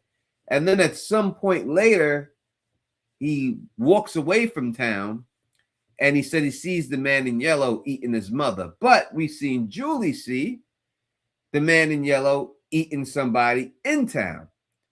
But Victor didn't see him there. He's seen him eating his mom. So how did the man in yellow get, from what time period did he get there to eat the mom and then go back there and see Julie? He still sees Julie. It's still daytime. It had to be some distance between that root cellar and that bottle tree. Yep. Because it took her from daytime to nighttime to get there. So how did he get there and see that too? I just don't. And how did he not get attacked? We've seen the man in yellow, when as soon as he seen Julie while he was eating, he was very feral and went right after her to kill her. Why wouldn't he do that to Victor at that time? Yeah, again, how did Victor survive? And Henry asks him in passing too. He's talking about fun, but he says, how the hell what'd you do the whole time you were there? And Victor still looks very guilty. So Tabitha looks at the totems very carefully, and I think the aha moment with the totems eventually be she realizes how to kill the monster, kill the Cabbage Patch dolls. Anyway, so Ethan and Donna talk about what the fire is. And I don't like that either. Like these things were put there for you to pull out of the ground and stab them. Yeah, like the nails. Well, I was going to ask you about that later, but we're going to put that. these all around. So if these creatures come in here, we could just pull them out the ground and stab them. Was that the point of those things, Tony? Just I mean, that's what she said. She said that I figured out a way to kill him. I knew this was going to hurt him. So how could Ellis hurt it too? He wasn't using that. Ellis just hits it with a stick. Yeah, and he hit it. And look, these monsters aren't as powerful as they bled on to be. No, definitely not. I mean, it makes you question it because again, Ellis was fighting it. Like Ellis held his own in that fight. Well, look how many monsters it took to get Boyd up against the thing and handcuff him up against him. It took like 4 or 5 of them to drag him over there. But yet these are the same monsters that could break through walls and everything else. I don't get it. Yeah, like the power level is off. How did they not kill Ellis when he pushed him off like that? Or how can he just not snap Donna's neck quickly like you snapped the other person's neck? Why did Tabitha even have time to stab it for a second when the thing, to your point, busts through a wall like the Kool-Aid Man? It literally busted through the fucking wall like the Kool-Aid Man. The power level is off here. I don't get like the power Thrag level. on the Invincible thing. Like how is that going to work with a certain beast when they're making Thrag that fucking powerful on the TV show? I don't know how it's working. Sorry. Yeah. No, Thrag is too powerful. Yeah, I mean, slight spoiler alert, but not really spoiler for Invincible for 2 seconds. Yes, like in the couple of episodes compared to they made him even more powerful, and I think that's might bite himself in the butt later. I mean, listen, the dude pulled his arm back and formed a tornado just from pulling his arm back. He was like Avatar. He was like I mean, he's just too powerful. Right? But anyways, we'll go back. Sorry about that. Okay, so but. What year was I born? A long, long, long, long time ago. Before the wind, before the snow. Lived a man I know. Lived a freak of nature named my mother, Sir Psycho. Okay, so Tabitha is looking at the totems. Okay, so Ethan and Donna talk about the fire is for, and they talk about marshmallows and stuff like that. But you know what the fire was for, Tony? For Dudette's face to get pushed into it. They lit the fire just so they could face to get put in. But did she have a fear of fire? I don't know. Why did you decide to say, hey, fire is here, I'll just push your face in it? Like you would think you this killer, like, these things are thinking, it seems like these aren't just mindless beasts. Like they said he's seen the fire and said, hey, I'll push his face in it. Yeah, was she the hound or something? Was she afraid of fire? Like there's something going on there. Like I don't know. It's just not buying. But anyway, so they talk about Donna. Ethan says it's not as scary when you're around Donna, which is another Donna dying scene. Yeah. Or it's a swerve, whatever. Either way, I applaud the writers. If they don't kill Donna, me. If they don't kill Donna, they got me. Yeah, I applaud the writers if they don't kill Donna this season for definitely swerving me many times. So we go off to Sophia the Yellow. Sophia Yellow drinking people's tears. I called this part. Listening to Julie and Randall talking about last episode. Like, the bookmark didn't work, Julie. Well, you're just scared, Randall. Well, you're just a kid, Julie. Your dad would be disappointed in you. You know, he'd call you a moron. Well, get over yourself, Randall. You're like Captain America. Fuck you. No, fuck you, Julie. Fuck you. You think you're going to travel, like traveling through these things are fucking with you, Julie. Fuck you, Randall. Fuck you, Julie. Is that pretty accurate, Tony? 100%. That's exactly what the conversation sounded like. That's the exact way it came across. A little brother and sister conversation. Totally brother and sister vibe, while Sophia's watching in the background going, yeah, all happy about it. They don't believe it. They don't believe it. Let them keep going. Cheshire cat smile. Oh my God, I love it. It's super beautiful. And then she thinks, and then she goes off to watch Marielle and Christy arguing as well.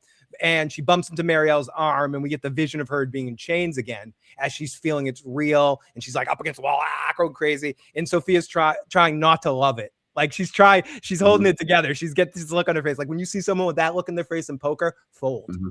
Fucking fold. She's like, And Tony, this is a bigger question through all of this. And we'll talk about the finale of their scene with the prophet stuff in a second.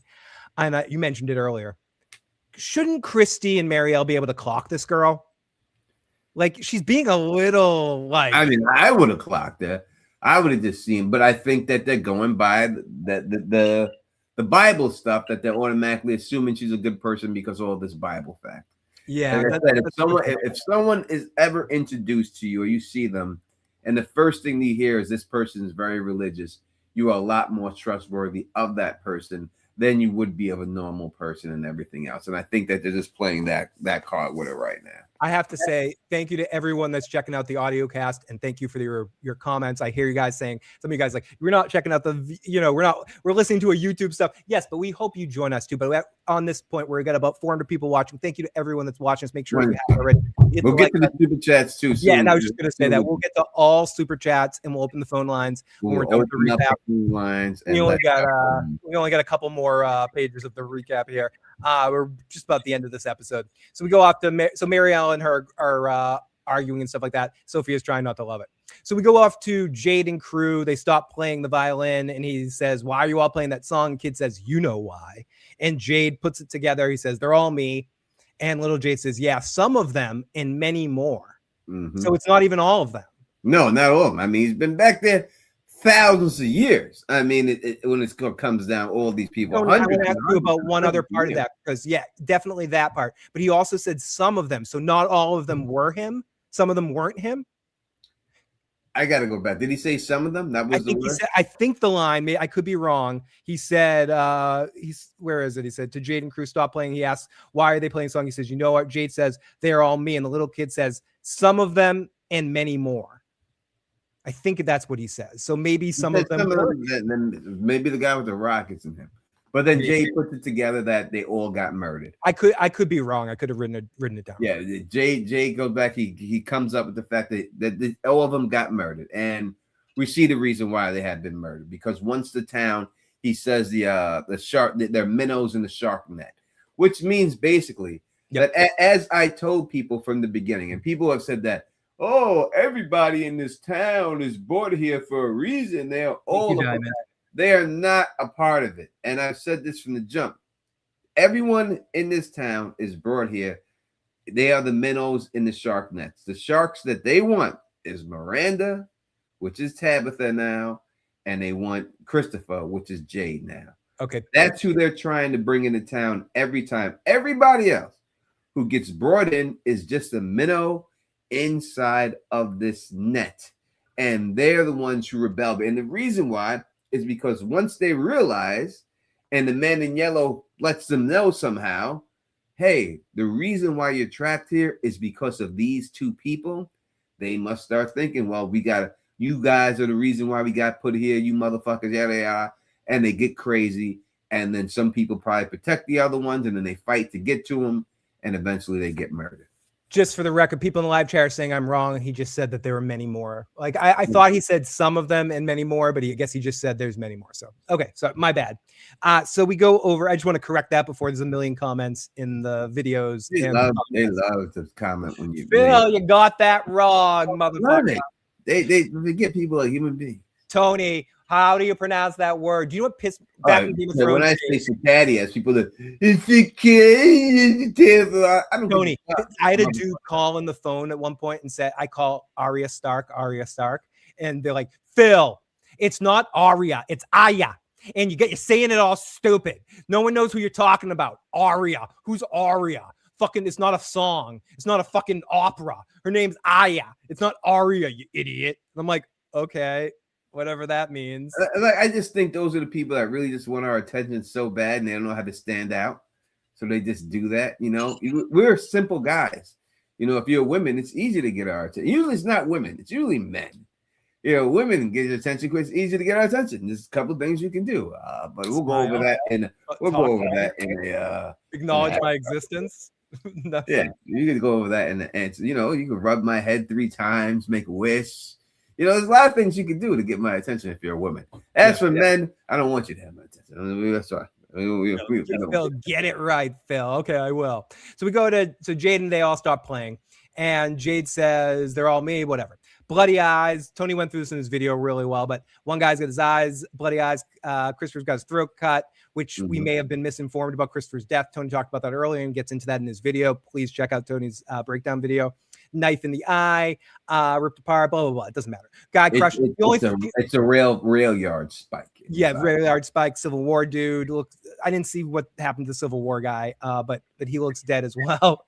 And the only thing I do challenge is there's in the Salem Witch Museum, there is one situation which shows a literal boulder exactly like that crushing a witch. So it looks familiar to me that people, and they used it to murder somebody. So I assume they stoned that person to death and crushed them with that fucking boulder. Like you basically drop, you weigh the boulder and it crushes them slowly, and they die slowly suffocating. So that is a thing. That I'm just, for whatever it's worth, that was a thing. So maybe that's what happened in that. Yeah, Civil War guy was definitely most likely stabbed in the stomach. That's where he stabbed Jade. In the thing, so he most likely died being stabbed in the stomach. But there were also a bunch of bodies being hung by their feet on the trees at that particular time too. So he could have died that way also. And he says it's always in minnows and sharks, and that's Tony got into that a second ago. Jade says and he talks, I'm murdered by the people in the town. He figures it out. He goes, I wasn't murdered by those things. I'm murdered by the people in the town. It's always the same. The kid says once they learn it's you, they blame you, then they hate you, and they eventually kill you. And for Tabitha, it's worse. Mm-hmm. And he says, if I die, how do I stop it from happening? Is it possible? I want to go back. He gets like Jack from Lost. I want to go back. No. And he said, as the kid goes off, Boyd tries to calm him down. So we go to drunk Henry being put to bed with a little extra. Kenny and Victor and Vic. Vic shows Kenny the picture of the man in yellow who ate his mom, and I never should have told his dad. Not much to talk about that. Well, just yada yada to the next scene. Cave findings and more tripping. Young Jay leads them through. Was it you said in your video? Was that Colony House? Colony House that they go inside. If they go in the Colony House, takes it down the hallway, and they go down the trippy stairways to the trippy storage area. I thought it was the area where Costa was working, but I guess it's not. No. And Boyd is like, wait. Jade ignores and he says, let's go this way. Kid says, you need to clear a path in French. Oui, you need to clear a path in French. And they find the door and Boyd says, red door. The red door. Find a door. And they find the door. And this was my favorite line read of the night by Harold. Jade goes, do you see the door? And Harold goes, yup. And just the way he says yup, it was just so like, oh my fucking God. And that almost sold me that it was real there. So here we go into the scene that I think you were talking about, something that might take shape later. The yellow Sophia puts her hooks in. Sophia helps take care of Marielle with Christy, bringing her a drink. And Marielle tells what happens in the ambulance. Radio came on. She heard the screaming of all the people that died there. I could feel all the suffering, everyone that died. From season 2 was the same feeling, but it got better. I didn't think it was real, but when this all came back, and the pain was real. And before we get into what Sophia says, I'm more now convinced than ever what I said about the crows being the dead people is true. Like the souls being stuck there in the crows from the beginning of the season is totally the dead people. Sophia calls her a prophet. Maybe God picked her to hear their suffering. And Marielle's like, fuck this, and walks off.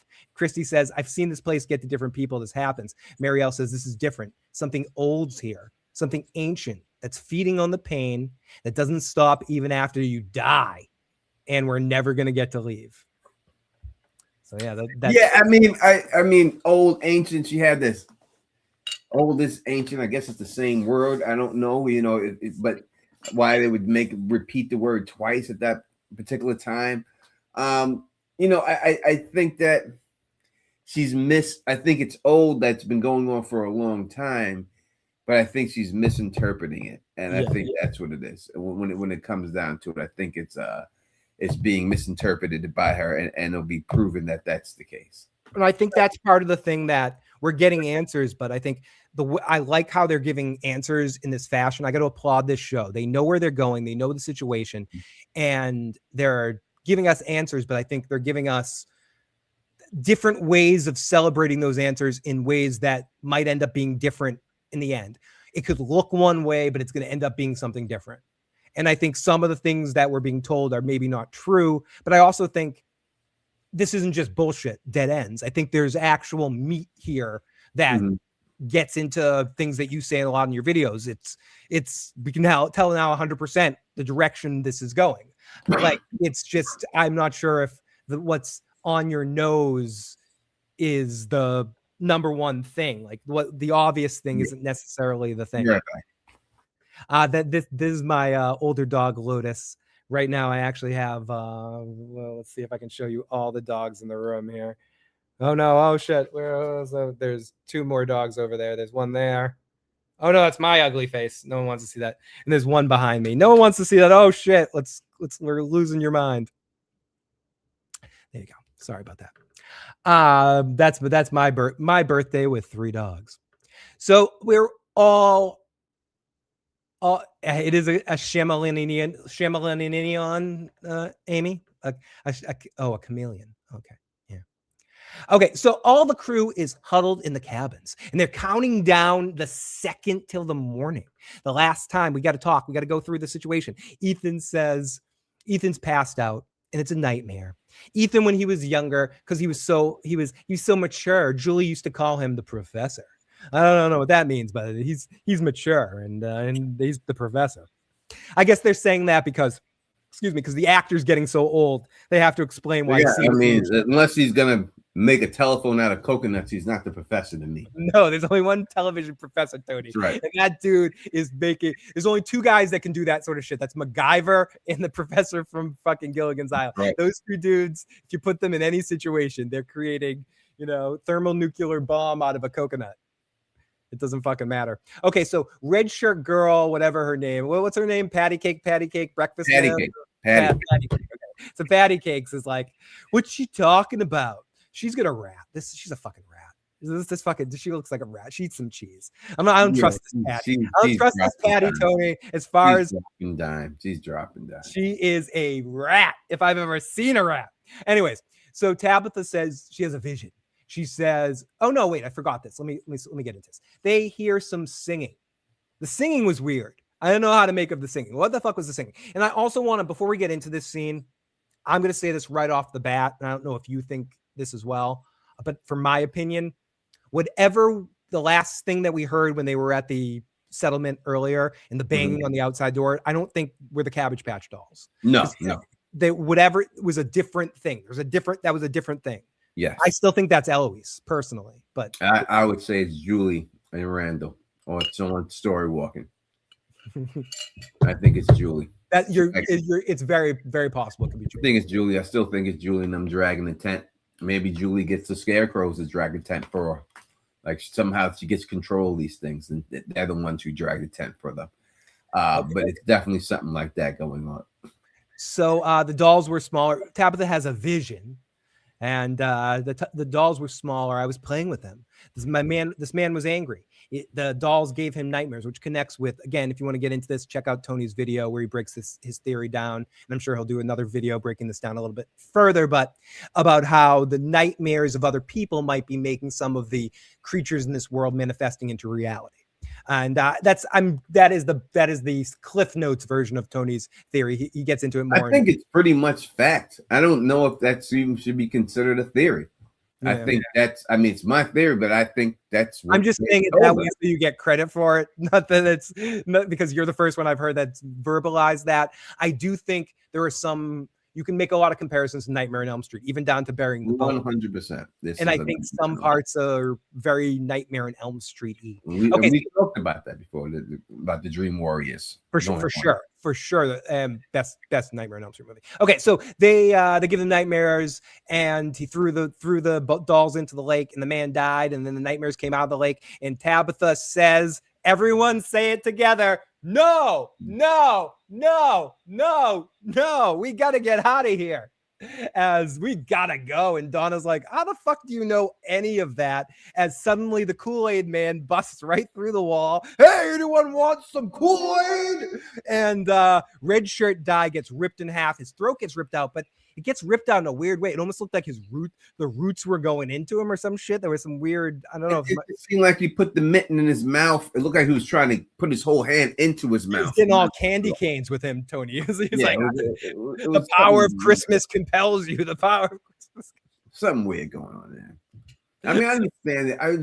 I really just, I know what I understand what you're trying to do. I just don't know if that was the way to do it. Okay, I will say this, Tony. Because I'll challenge you here. I think the problem is not that I didn't like it, not that it wasn't effective. It was that we've seen it before. So the second time we're seeing it, we're concentrating on it more. We all, like, not everyone. Now we can talk about it fully. They showed us this shit in the fucking trailer. Yeah. You knew it was coming. This is the second time you saw it. How do you think you would have felt about it if this was the first time you saw that? And you might have felt a little different, like, because your emotions would have been involved.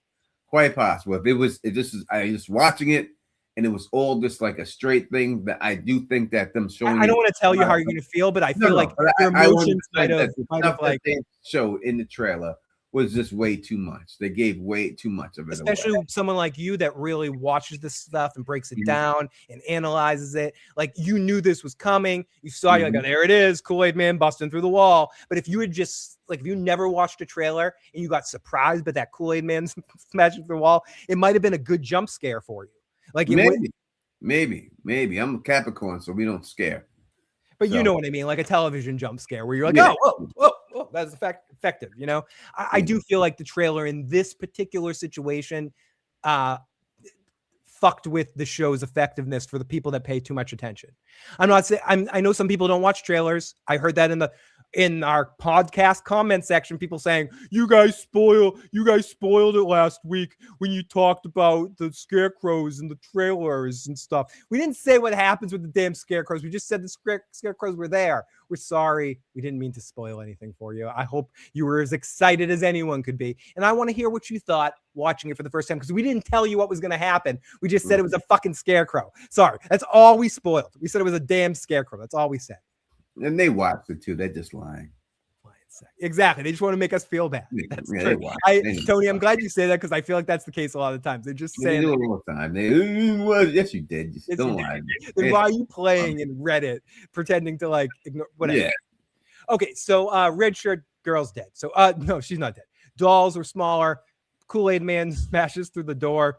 Red shirt dude gets his throat ripped out. Our heroes get out pretty easily. But Patty's, they really easy, Tony. They get out, they slip right the fuck out. But patty cake, breakfast man's gone. And Ellis goes, oh, bump, I'm Super Ellis. And I'm going to go save Patty because she's super important to the plot, like, because we've seen her before. And we get more, this is where we get the flashes of Tabitha with the totems and the little nail things from the totems. And Patty gets her face burned because we needed a reason for the fire, I guess. And because it wasn't about making s'mores, Tony. And Ellis hits this thing and hurts it. So is Ellis just super strong, Tony? Or it's all over the place. They just don't have the power level. You need to check the power level. If something can break through a wood cabin, a log cabin, you can't hurt it with a bat. That's just where it should be. I mean, even all Jose Canseco with that shit. He was like, you just can't do it. There's certain things you can't do. You know what I mean? I mean, you can't hit it with a bat and hurt it and stuff. So I just don't get it. They got to get the power levels right, and they just didn't get it right with this.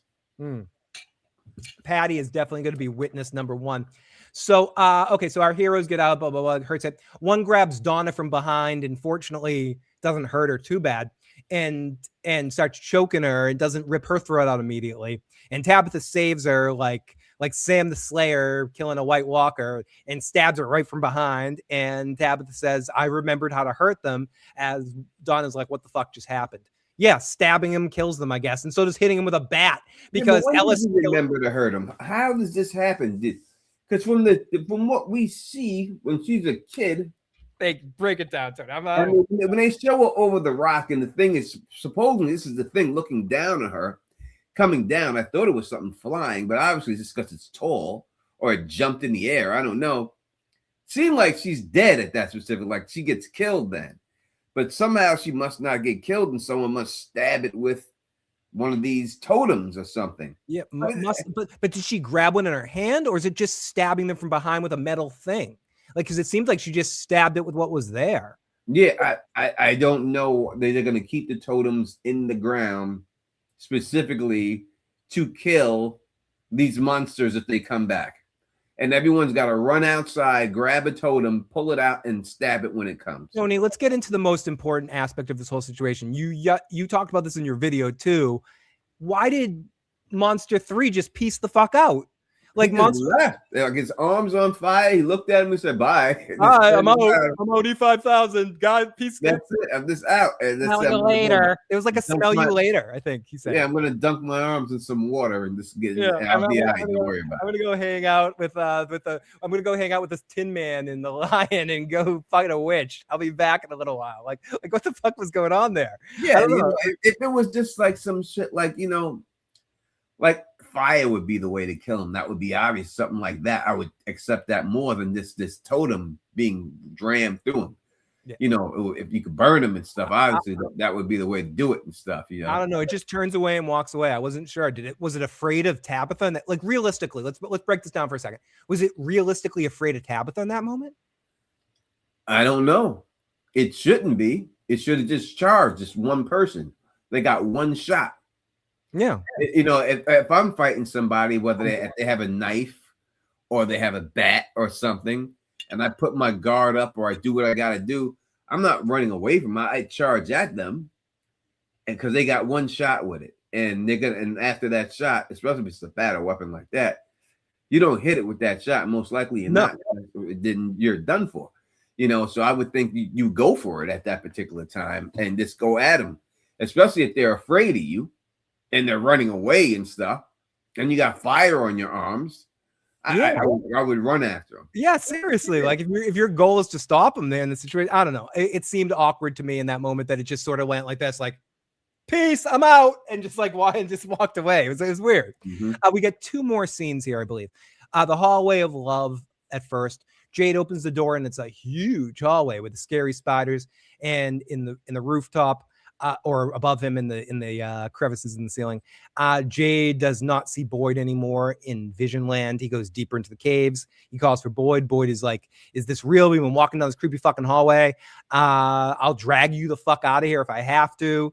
Let's get the hell out of here. And is there something you need to tell me?" Bam. As Jade follows himself around the corner and doesn't follow Boyd, he bumps into the monsters. And B said she's watching Return of the Jedi for the first time. Some people are hard on that movie, but I definitely very much like it, especially the Luke and Vader lines in it. I do wish that they were Wookiees, not little bears, not what are those things called? The fucking Ewoks. Originally, it was supposed to be on the Wookiee planet. You're going to get a planet of Wookiees. I kind of wish it was that, but whatever.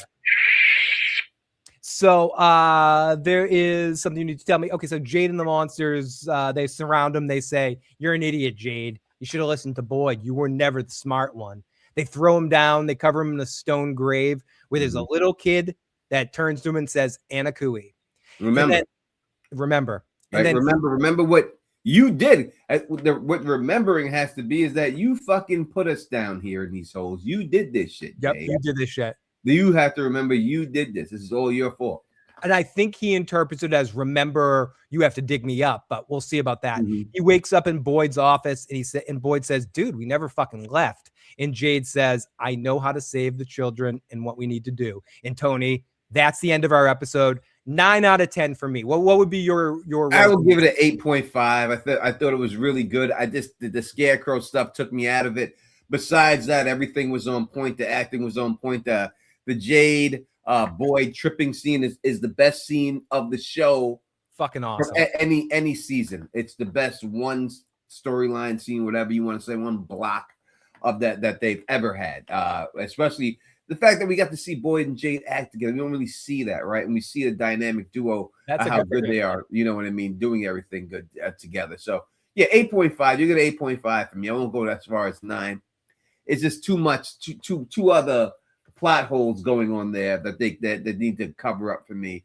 If they're able to do that, then maybe it would win up. But for me, I think that's the way I would have to. So go. we have a bunch of super chats to catch up to, and the phone lines are officially open now. If you guys want to call in and share your thoughts about this episode or anything that's been going on here, we've been. It's good to be back to doing a regular show. We've been lucky. We had Samantha. We had a special show with the Man in Yellow, and we had a special guest last week with Tony on vacation. So it's good to be back, getting to talk to Tony as we get our first call of the night. And we promise we'll get to all. We will not end without talking about all your super chats. But we have area code 917. Welcome to the show. What's going on tonight? What's your name? Where you calling from? And what the fuck do you have to say to us? I'm kidding. Sorry. It's Chaz. I just got one thing to say real quick. Please, Chaz. I think Tabitha is an asshole. She is the worst mother. She holds secret. I despite her. Do it. Preach. I literally despite her. She is a evil bitch. She is. And you know, I'm pretty sure, and I think that Donna is gonna get fed up to the point where she tells the rest of the town that Tabitha knows everything, and they're gonna probably killing her or trying to, like, you know, kidnap her kid, or they're gonna do something. But I just want to be the first person to say that she is a bitch. Fair enough. Fair enough. Thank you for the call, and thank you for the super chat. This is from Fanatic. Thank you. Can I show love to actor Robert Joy Henry for his amazing acting job portraying completely drunken breakdown? That was too real. I'm with you on that one. And Phil has praised him also. I'm with you. Before we get to the next super chat, dude, I am so with that. And yes, caller, I hear what you're saying. Maybe I think it's a little harsh. I wouldn't quite go that far with Tabitha, but I do think she's a questionable mother at times. Area code 330. What's your name? Where you're calling from? And what's your question or comment? What's going on, fellas? It's Real Rebel Eric calling out of Akron. Hey, Real Rebel. What's going on, Real? So I've been waiting to call, man. I've just been trying to watch the show and all of this, but it's kind of man, I just want to start off saying I went with the Don on the Michelin Man, the evil Michelin Man. The Kool-Aid Michelin Man. Trying to kill the people, right? You're not scared of the mittens? You're saying Tony's right about the mittens? Yes, I'm not scared of the evil tire guy, man. I'm just not, right?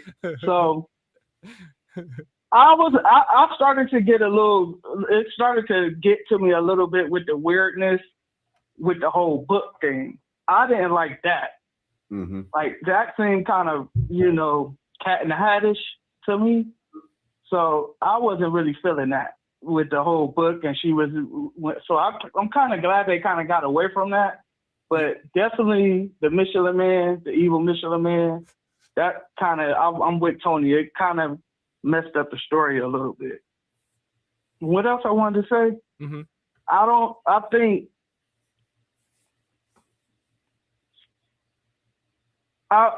when I see Sophia, I just get.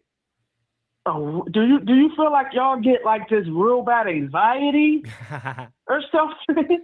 Because I'm like, she's so in know what's going on, and it's like we know what's going on, but they don't know what's going on. Totally. And that's like I start to sweat and everything. Like dog, she is playing y'all. So it's, you know what I'm saying? Yeah. So when Sophia pop up on my screen, I get anxiety. I'm like, The show is doing such a good job at writing it and directing it too. It's just such a good job. Like, dude, I'm with you.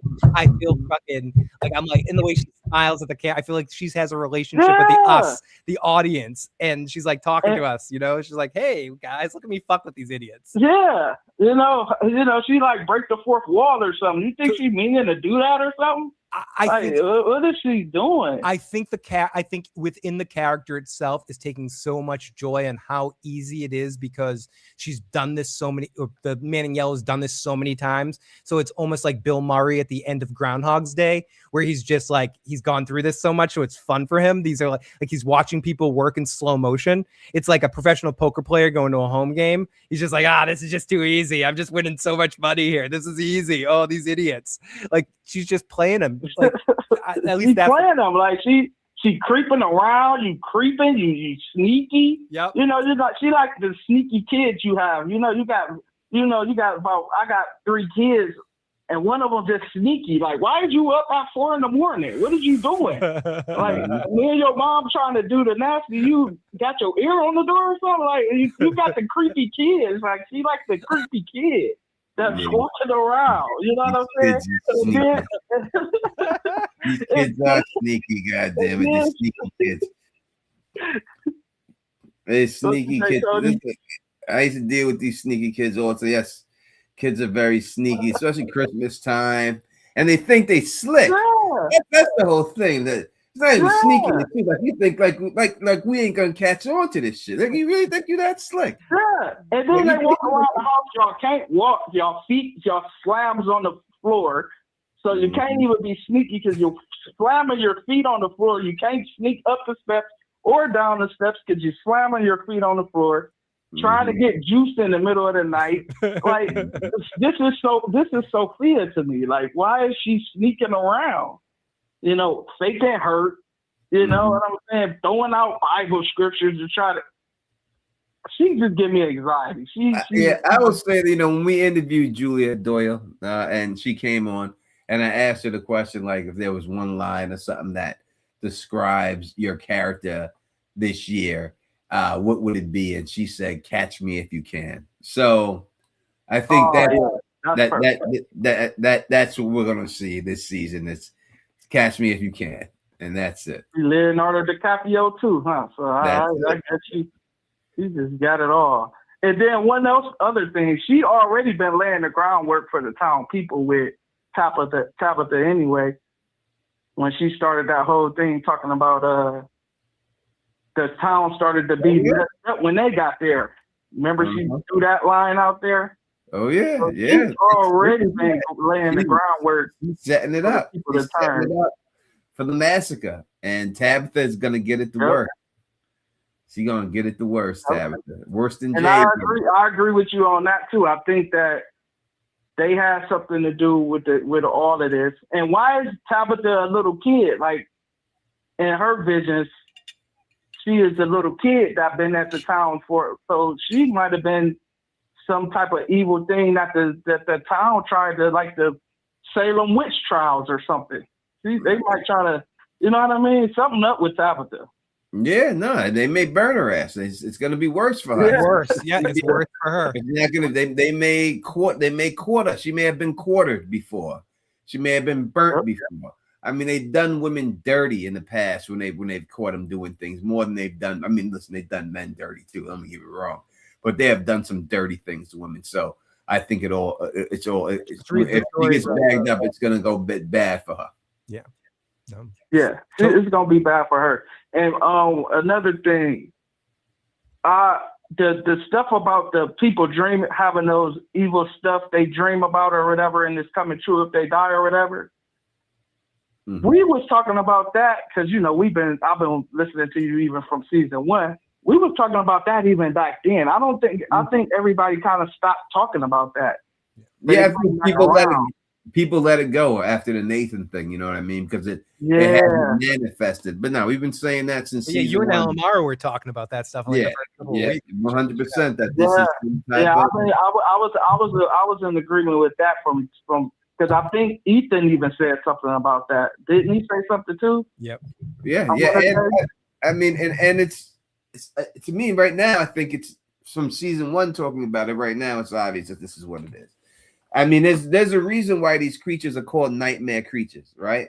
That's what they're classified as and you look them up, and that's the creatures that come out at I night. remember when we found out that they were called that, and I believe that was around season 1, and we did like a whole show on Yeah. that and stuff like that. Yeah, And that's they're what I was called saying. night. They came back around with that because I remember us having we was talking about that even back then. Yep, Yeah, we got into that. 100%. And then I want to say one more thing, Victor. I don't like the guy just as much as I don't like Tabitha. Bad narrator, everything, and I think he the original setup guy. That's why they told him like, Victor, don't you come down here again? We're gonna keep you. You know what I'm saying? Victor is You the are original setup. He's the original setup guy. I'm telling you. I feel like he playing dumb. He trying to play people. Yeah, and it also just goes to point down that it's the boy in white is evil. You know, Victor gave the whole thing. Oh, the boy in white kept me safe down there. No, them creatures knew you were down there. They just said it. Yeah. They knew you were down there, and he told them not to fuck with you, and that's what it is. They like Victor because he might have even been one of the original people that started turning on the town people, turning on the original Tabitha. That might be the branch on why why he's so close with they family and stuff. I'm telling you, man, Victor is a snake. And I agree. He might even be playing. Is gonna be. He might even be playing dumb, y'all.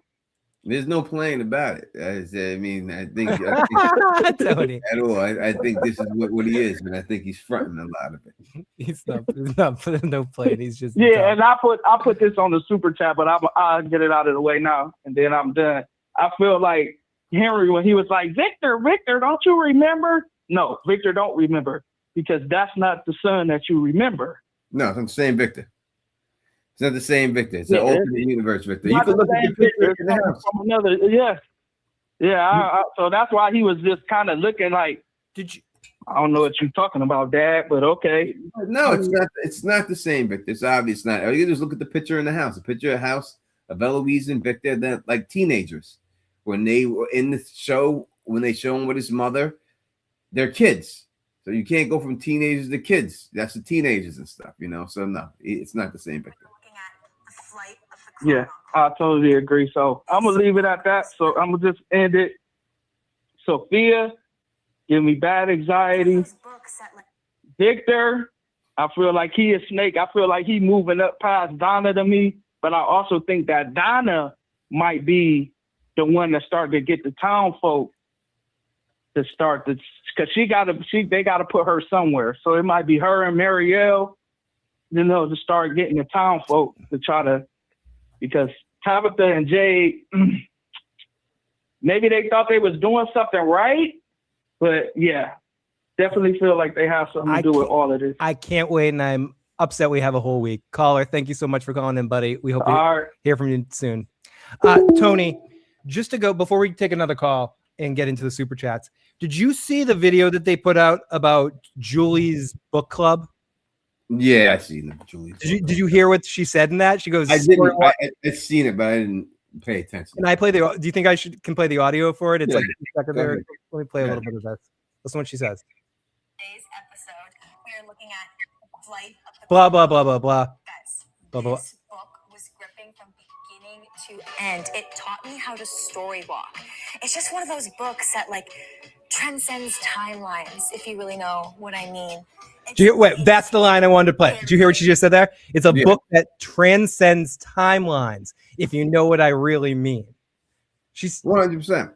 So she almost says what you're talking about right there. Trans in a joke on talking about like just as an obvious thing. Like it teaches you how to transcend timelines, not time travel, transcend timelines. No, that's what it is, and that's we're dealing with alternate parallel dimensions and different timelines, and y'all see it when it's all good. I'm not going to keep beating a dead horse. Y'all know how I feel about it, and y'all see it when it's all good. In a video on MGM. That's not enough, Phil. People aren't going to believe that. That's not enough. They'll say You just said it in like a joking or whatever. I'm saying there's some receipts for Tony right there. I'm not like whatever, but like whatever. I don't have any dog in this fight. I don't like it if Tony's wrong. I like it if Tony's right. I don't give a shit. Like let the people think. All right, let's go through. Titans says Ellis and Donna will die. Boyd and Kenny will lead the town to kill Jade. I don't think that they'll lead the town to kill Jade.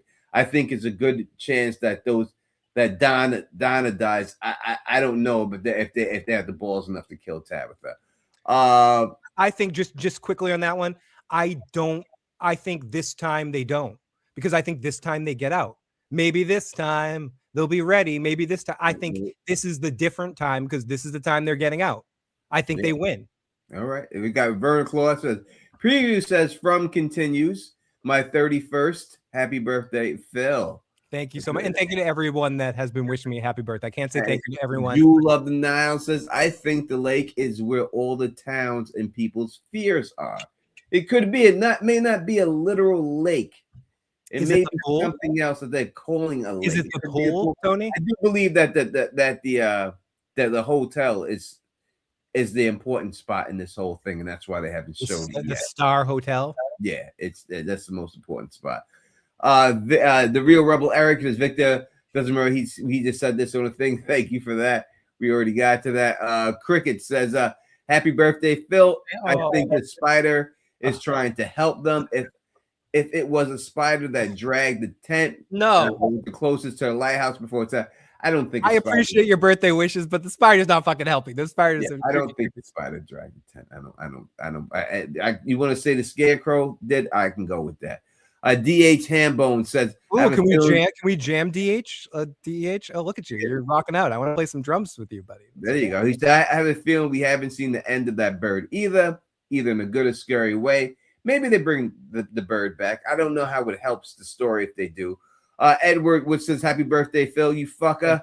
I love you, you motherfucker. You're the best dude. Best damn team on YouTube. I could not agree more. I think we are.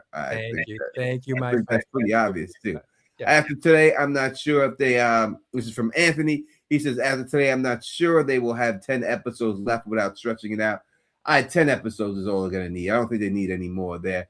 This is from Rep Morgan. I gotta say they don't have enough time to wrap this. We've caught up. Well, but that's interesting. Those last two comments, Tony. Let's talk about that for a second, because we got Rep Morgan that says that, and then the previous person said that there's not enough time. They're gonna have to stretch it out. So it's interesting how this show interprets. Like two different people, two awesome super chatters would appreciate both perspectives. One person that says there's not enough material to last 15 more episodes. Another person that says we need 5 more seasons of this shit. So I think the interesting thing about this, people all compare this to Lost, compare to other shows. They actually know where they're going with this. They know the ending. They're heading towards it. Whether everyone's going to be satisfied with it or not is a different story. They planned on 5 years. They stuck to 5 years. You know, and they didn't go and they go in the Breaking Bad method, right? Breaking Bad, Vince Gilligan, they had a plan of how many seasons. The show got super popular. They wanted more seasons. They said, no, this is what we're going to do. They gave him a few more episodes. They gave him like 4 more episodes. And that was the end of it. They're going that route with it. I mean, MGM must want to do them to do more. It's the only popular show they got on the whole. What else does MGM have? Nothing. There's nothing. I mean, only other good show on there was Domino and The Godfather of Harlem. Yeah, Godfather of Harlem was good. Those are the 2 best shows. Domino was amazing. Those are the shows. Every other show on there was We've got the wonderful Fatima calling in. I didn't destroy her name this time. Fatima, welcome to the show. I actually said your name correct. It's Fatima. Fatima. Fuck. Fuckity asshole. I suck. Fatima, welcome. It doesn't bother me. I know it doesn't, but that's literally my whole life. That's how it's just a joke, but I want to get it right. But the problem was I confidently thought I did it right that time, and that deserves shame. That deserves shame. But thank you. Welcome to the show. No problem. So these are just my thoughts on this episode. I don't think it was like a coincidence that Boyd is the person that is going on this little journey with Jade or his anchor, for the simple fact that the town really despises Boyd. That's why they want to break him, because he's the anomaly that's not going to let these people destroy Jade the way they did in the past. That's why he always, every time the town falls apart, every time the people lose hope, he comes with his big speech And I think that's why they had that moment where they was about to break him in a couple first episodes. And everyone in that room was like, his son, everybody was telling Boyd, like, you cannot do that. You can't be the person that break down, because they want to break him so that the whole town can finally tear each other apart. Mm-hmm. I think that he's the anomaly that's going to stop this trend from happening. And it's just no coincidence that they're together. Yeah, I'm with you. Like, he's the thing that they didn't really count on being there, because they were more thinking about Abby, and Boyd's there, and he's sort of causing problems to their plan a little bit. Yeah, that's why the boy in white put his ass in that well, at the bottom of that well, so he can get him out of the way. Yep. They want him gone. They don't want him. Yeah, they don't want. They want to. They can't just kill him. That they want, because they know even that will sort of spark inspiration. Like, they're in a tough spot with Boyd. Also, the whole one, they did not have enough things with Acosta. Acosta came to Boyd and told him, when she first got there, she went and told him like that they needed to give people inspiration and give them something to kind of keep their minds off things. Mm-hmm. And Boyd really tried to treat her life. And I think he was the reason everybody hate Acosta, because of the way he talked to her that day. She looked so sad. She came in the post office and tried to like apologize for killing that girl, and he's like, treated what? the hell out of her. He's like, fuck and now you. He wants to like give her a job. Negative. Okay, boy, he got me messed up on that part, because I just feel like he's the reason everyone hates Acosta, and it's really because of that point. But she just looks so sad after he did that. They definitely need to. I feel like I understand what they're doing, but I kind of feel like we're missing a lot of the characters in these episodes. Mm-hmm. It's just like there's so many episodes have gone by, and we don't know what Acosta's doing in that basement. Like, I don't know. It's weird because the passage of time is so weird on this show too. Has it only been like a day? Are we still in like the next day? It's and that's where the thing with what the characters are doing is Acosta just sleeping right now, and this whole episode was in the night right after Boyd left her. I'm just not sure when everything is. So, and Jade's hair doesn't help too, because his hair is sure. I think it's been 2 days. Like, it's definitely been 2 days, because he put her down there, and then he went back to the post office and went to sleep. He came to see Fatima. He didn't check on her. He didn't see what the hell she found. Nope. He didn't give a damn. He just want her out his way. Disrespectful. And then it's then the next day when they woke up, and now this situation, when they found the man in yellow suit. And this has been going on for that day. It hasn't been another day. So it's only been 2 days. Yeah. And she's been MIA for 2 whole days. Like, I just think they should have just had more consideration of dropping these characters in there in these episodes, because it's just like, I know we're building up to what she finds in the basement, but also we should have known, because when they went down that basement, she wasn't there. Yeah. So we should have known it wasn't a real thing with them down there. But pretty much, yeah, that's all I have. Yeah, and I agree. Maybe what she's gonna find is gonna be so big that they gotta hold it off till the end of the season, because she's gonna, as I thought, she's gonna figure out the Sophia situation somehow by finding either the outfit that Sophia is wearing or see Sophia herself. We'll see about that. Yeah, pretty much. That's the reveal. But I feel like they need to learn. I feel like the writers kind of were pressured from everyone to give more, and they gave a lot away in the trailers, as far as we kind of know what's happening and where it's going. So I hope in the final season they kind of just like do what they've been doing and not let the influence of the people give them this thing, because they definitely have never given this much away before. And now all of a sudden it's like we have gotten a lot in these trailers that kind of ruins the. I'm with you on that. I've been bitching about that too much. Like they gave away way too much. That's all I got. Happy birthday, Phil. That's it. Thank you, Fatima. Have a great one. Okay. Bye. Bye. And we got DEH says, Happy birthday, Phil. I don't know why I made that your voice right there. Happy birthday, Phil. You mentioned me and my guitar in my profile. Did you notice I'm using a jackhammer as a slide? Fuck, I did not notice that because I'm blind as a bat because of my rapidly decrepit body here, because of my age. But awesome, dude. I hope we can jam one day. Thank you to everyone that has been wishing me a happy birthday. Percy Garcia, if you want to call in, the phone number is 781-990-8509. Again, that number is 781-990-8509. Please call. Anyone can call in, share your thoughts, share your comments, talk about this season or this episode 5, or any overall thoughts that you may have for the season. Wait.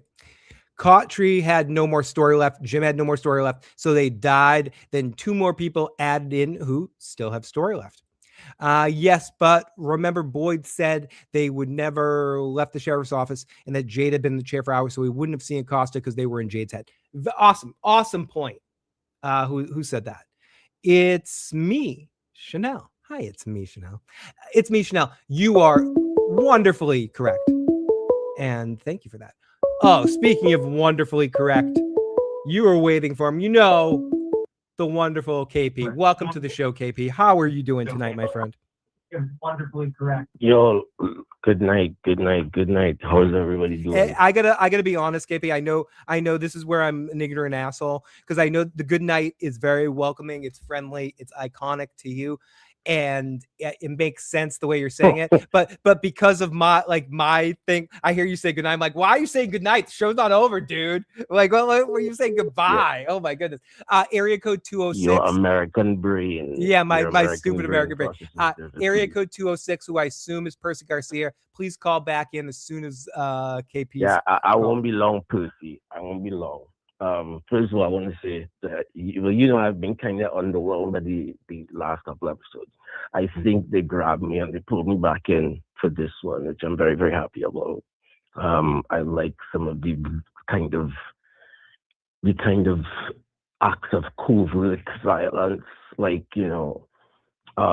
Jade drinking the supposed blood that isn't blood out of the skull. That was hella cool.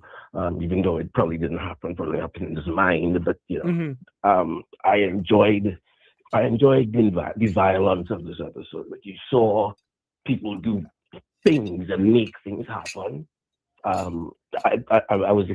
was, and I know Tony thinks that the scarecrows were kind of comic.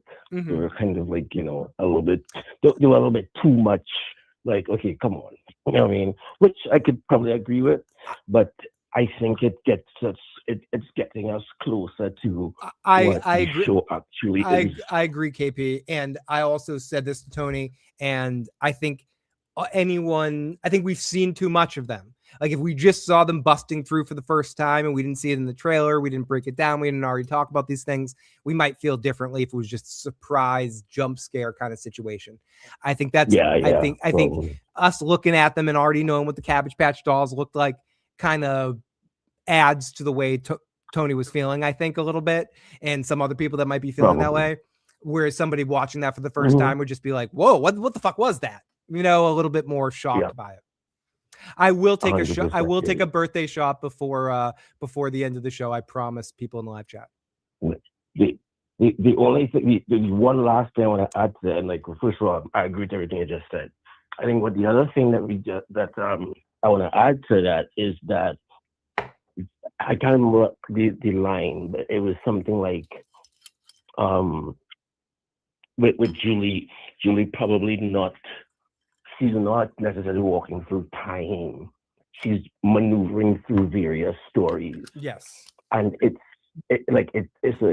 turned a light on for me, because I started to remember the fairy tales of childhood, like the Cinderella and the Seven Dwarfs and all the Anansi stories. I don't know if you know anything about the Anansi stories, but all of these fairy tales probably added to the fact that Disney grabbed all of them and put them in an animated universe.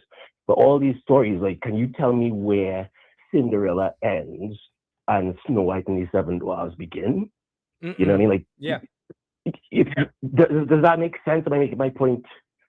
Like, I know it's an analogy, but it's as though they're trying to show that this is a story, and there are several versions of this story, and in fact, there's several different kinds of stories. And Julie now has the capacity to move from story to story as an observer, rather than being stuck inside of the covers of one particular storybook. And I think that's a real interesting concept, because it kind of paves the way for whatever is going to happen next, and it also makes everything make sense, in that if you know, in one particular story, you have dragons, and in another particular story you have dragons, but they're nice dragons, and they don't blow fire at people, don't kill people. And in another story you have dragons that talk like Smaug, that are totally mean and will tell you that you're an idiot because they can actually talk and have agency and like gold and stuff. Like, so the fact that we have various villains and that we don't necessarily see how they connect to one another, except for the villains. Like, how does the boy in white and the man in yellow and the nightmare monsters, how do they interact with one another? Do they know about one another's existence? Do they have anything to do with one another at all? Would they create by the same thing? Who the hell knows? But so it allows us to think at that scale, at that kind of fairy tale level, by understanding not as some sort of time travel thing, but as her moving through various stories. Does that make sense? Yeah. No, What's absolutely. your thoughts on that? Absolutely, KP. And I think it's going to be interesting to see how they maneuver through that stuff going forward. KP, we're going to take it. We got a couple more calls and stuff. Thanks for calling in. You guys have a good evening. I'll put you on the TV. Cheers. You're the best, KP. Have a good one. We have a voicemail, and then anyone else that missed calling in, we had an unknown call that came through a second ago, but let's play this voicemail right now. Happy birthday, Phil. It's Sam from Washington. Hey, Sam. I disagree with you and Tony on the tower scaling thing. Do it. I think the dolls can have different personalities, right? And one might go straight for the kill, but the other ones, they might try to play with their food a little bit. Fair. And also, I noticed one of those dolls tried ripping a heart out, so that might. Yeah, fair. Like maybe they were playing with the food, messing with, letting Ellis get his licks in just for fun. They're fucking scarecrows. They would come back next time. Irrelevant. I remember Tabitha like stabbing the doll. Yeah. And like maybe that doll can be revived with a new heart. I've seen that in other media before, so maybe it could apply here. No, wait. Tabitha also. I love your little Wizard of Oz comment. Is the scarecrow get the heart or the brain? No, it's the brain. It's the brain. No, wait, it's the heart of the brain. Oh shit, we got two calls at once. Who should we take? We're gonna take this one first. Area code 513. Welcome to the show, 513. What's going on tonight? Hey, what up, Phil? It's Nick Nack Studios, man. Nick Nack. I'm not gonna say Patty Whack. Give the dog a bone. Nick Nack Studios. Welcome back. What up, man? I just wanted to call in and say happy birthday. Oh, thank you. And also say, man, that was probably my favorite episode so far. It's definitely my favorite, probably one of my favorites since season 1. I really like tonight. Yeah. There were some good ones in season 1 as well. But yeah, I liked it. We definitely got some answers. We know that the souls of people are trapped there.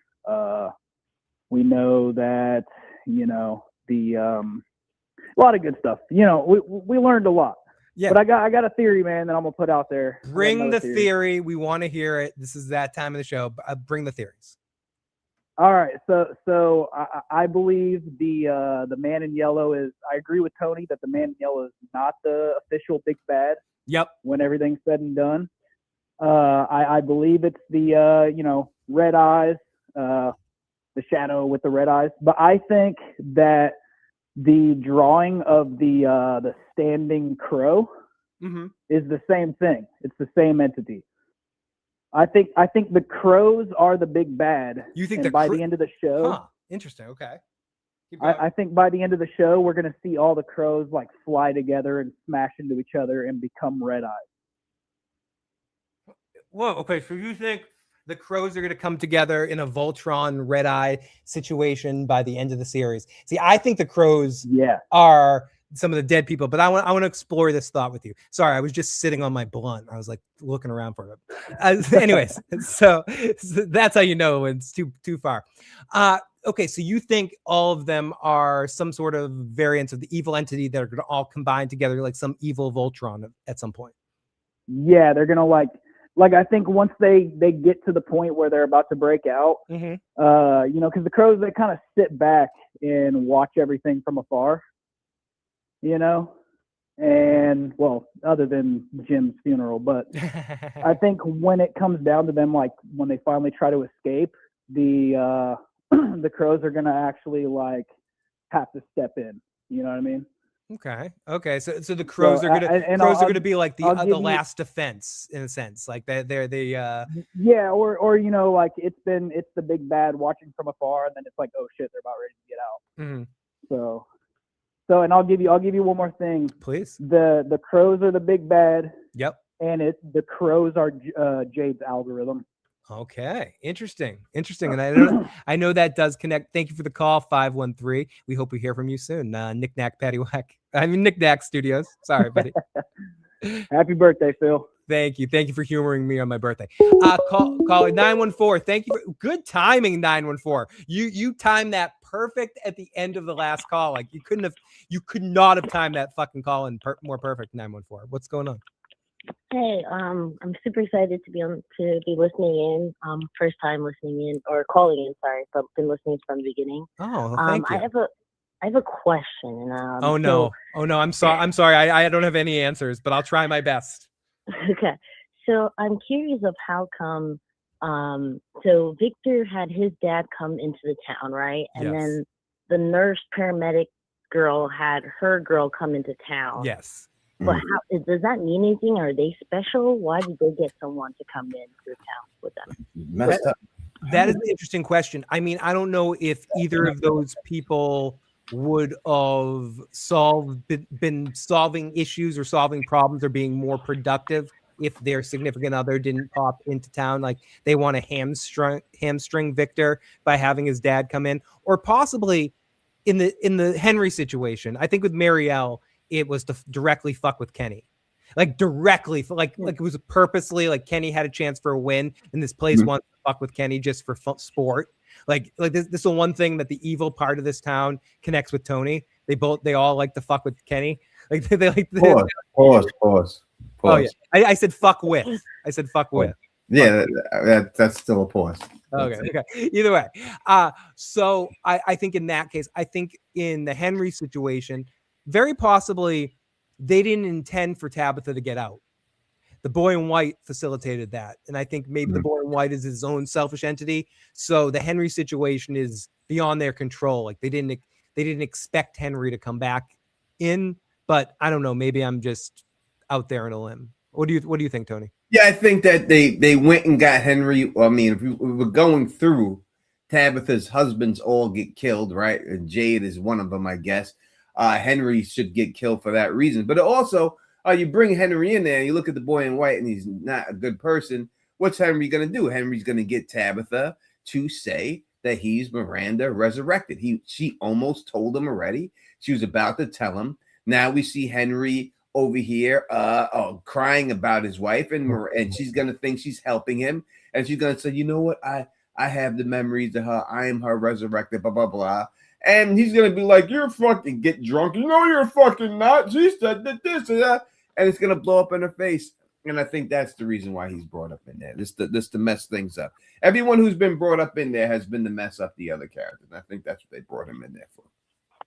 Cool. Thanks, guys. I really appreciate it. That's all I have. We really appreciate your call. We hope thank you for the first time caller, and we hope you call back in many, many times. Cool. Thanks. Bye, guys. Peace. Thank you so much. And thank you, Apulia, for that super chat donation. And we also had another one that said something about Ellis's power rating. Yes, Ellis's power rating is all over the bloody pace. And it's, yes, very rude tourist season. That's accurate. That's an accurate representation. I'm a stubborn asshole. Ask anybody. You can ask Tony even that. I'm way ruder than I appear on the stream. Everyone thinks I'm nice. I'm an asshole, right, Tony? I don't consider myself rude. I think I'm a pretty cool cat. I think I'm you're even nicer in reality. Like, not that you're mean on streams. You're even a nicer human in reality. I think people find that hard to believe, though. But I would say in my experience, Tony off camera is even sweeter. I'm a way bigger asshole. Area code unknown. This is scary. Unknown caller. What's going on?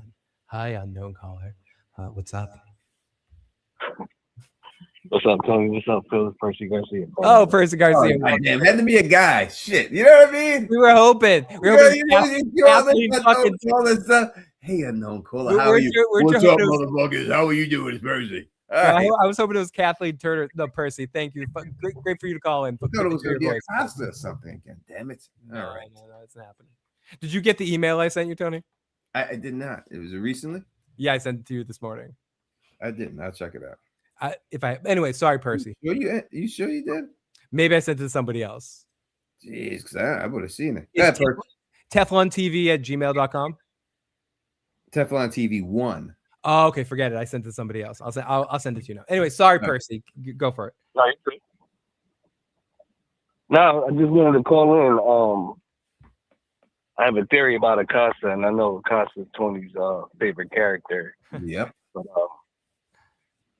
I think Acosta's in trouble, and I think Boyd set her up, and I'm gonna give you a rundown. When Jade was having his experience in the colony house, and he goes downstairs in the basement with Boyd, that whole interaction, I believe that was a reenactment. Jade was actually story walking, and that was a reenactment of the experience that Acosta has downstairs in the basement with Boyd. I think Acosta is the one that finds the door, and Acosta is the one that's down there in the hole right now. And I think we might not see that until later on in the season. But that's what I think. Jade was actually story walking, and he was seeing what Acosta went through. What Acosta went through? Huh? Like, what do you mean what she went through? Like, what do you mean? What do you mean? Like, she went through what? So that whole, if you go back and you watch that, yep, that is, I believe, Jade is actually story walking through Acosta's shoes. Boyd, the whole time he's pushing Jade, like, go through, keep going. And then you see them down in the tunnel, and Boyd's the one that's guiding Jade, but in real time, he's actually guiding Acosta. But we see it through Jade's eyes. Jade doesn't know. Jade's on a trip. He doesn't know what's going on. Yeah. That whole experience, I believe, was Acosta, and Acosta is down in that hole right now, and she might be turned into a monster. We might get to see that. The process of somebody getting turned into a monster, and it might be involved with that hole.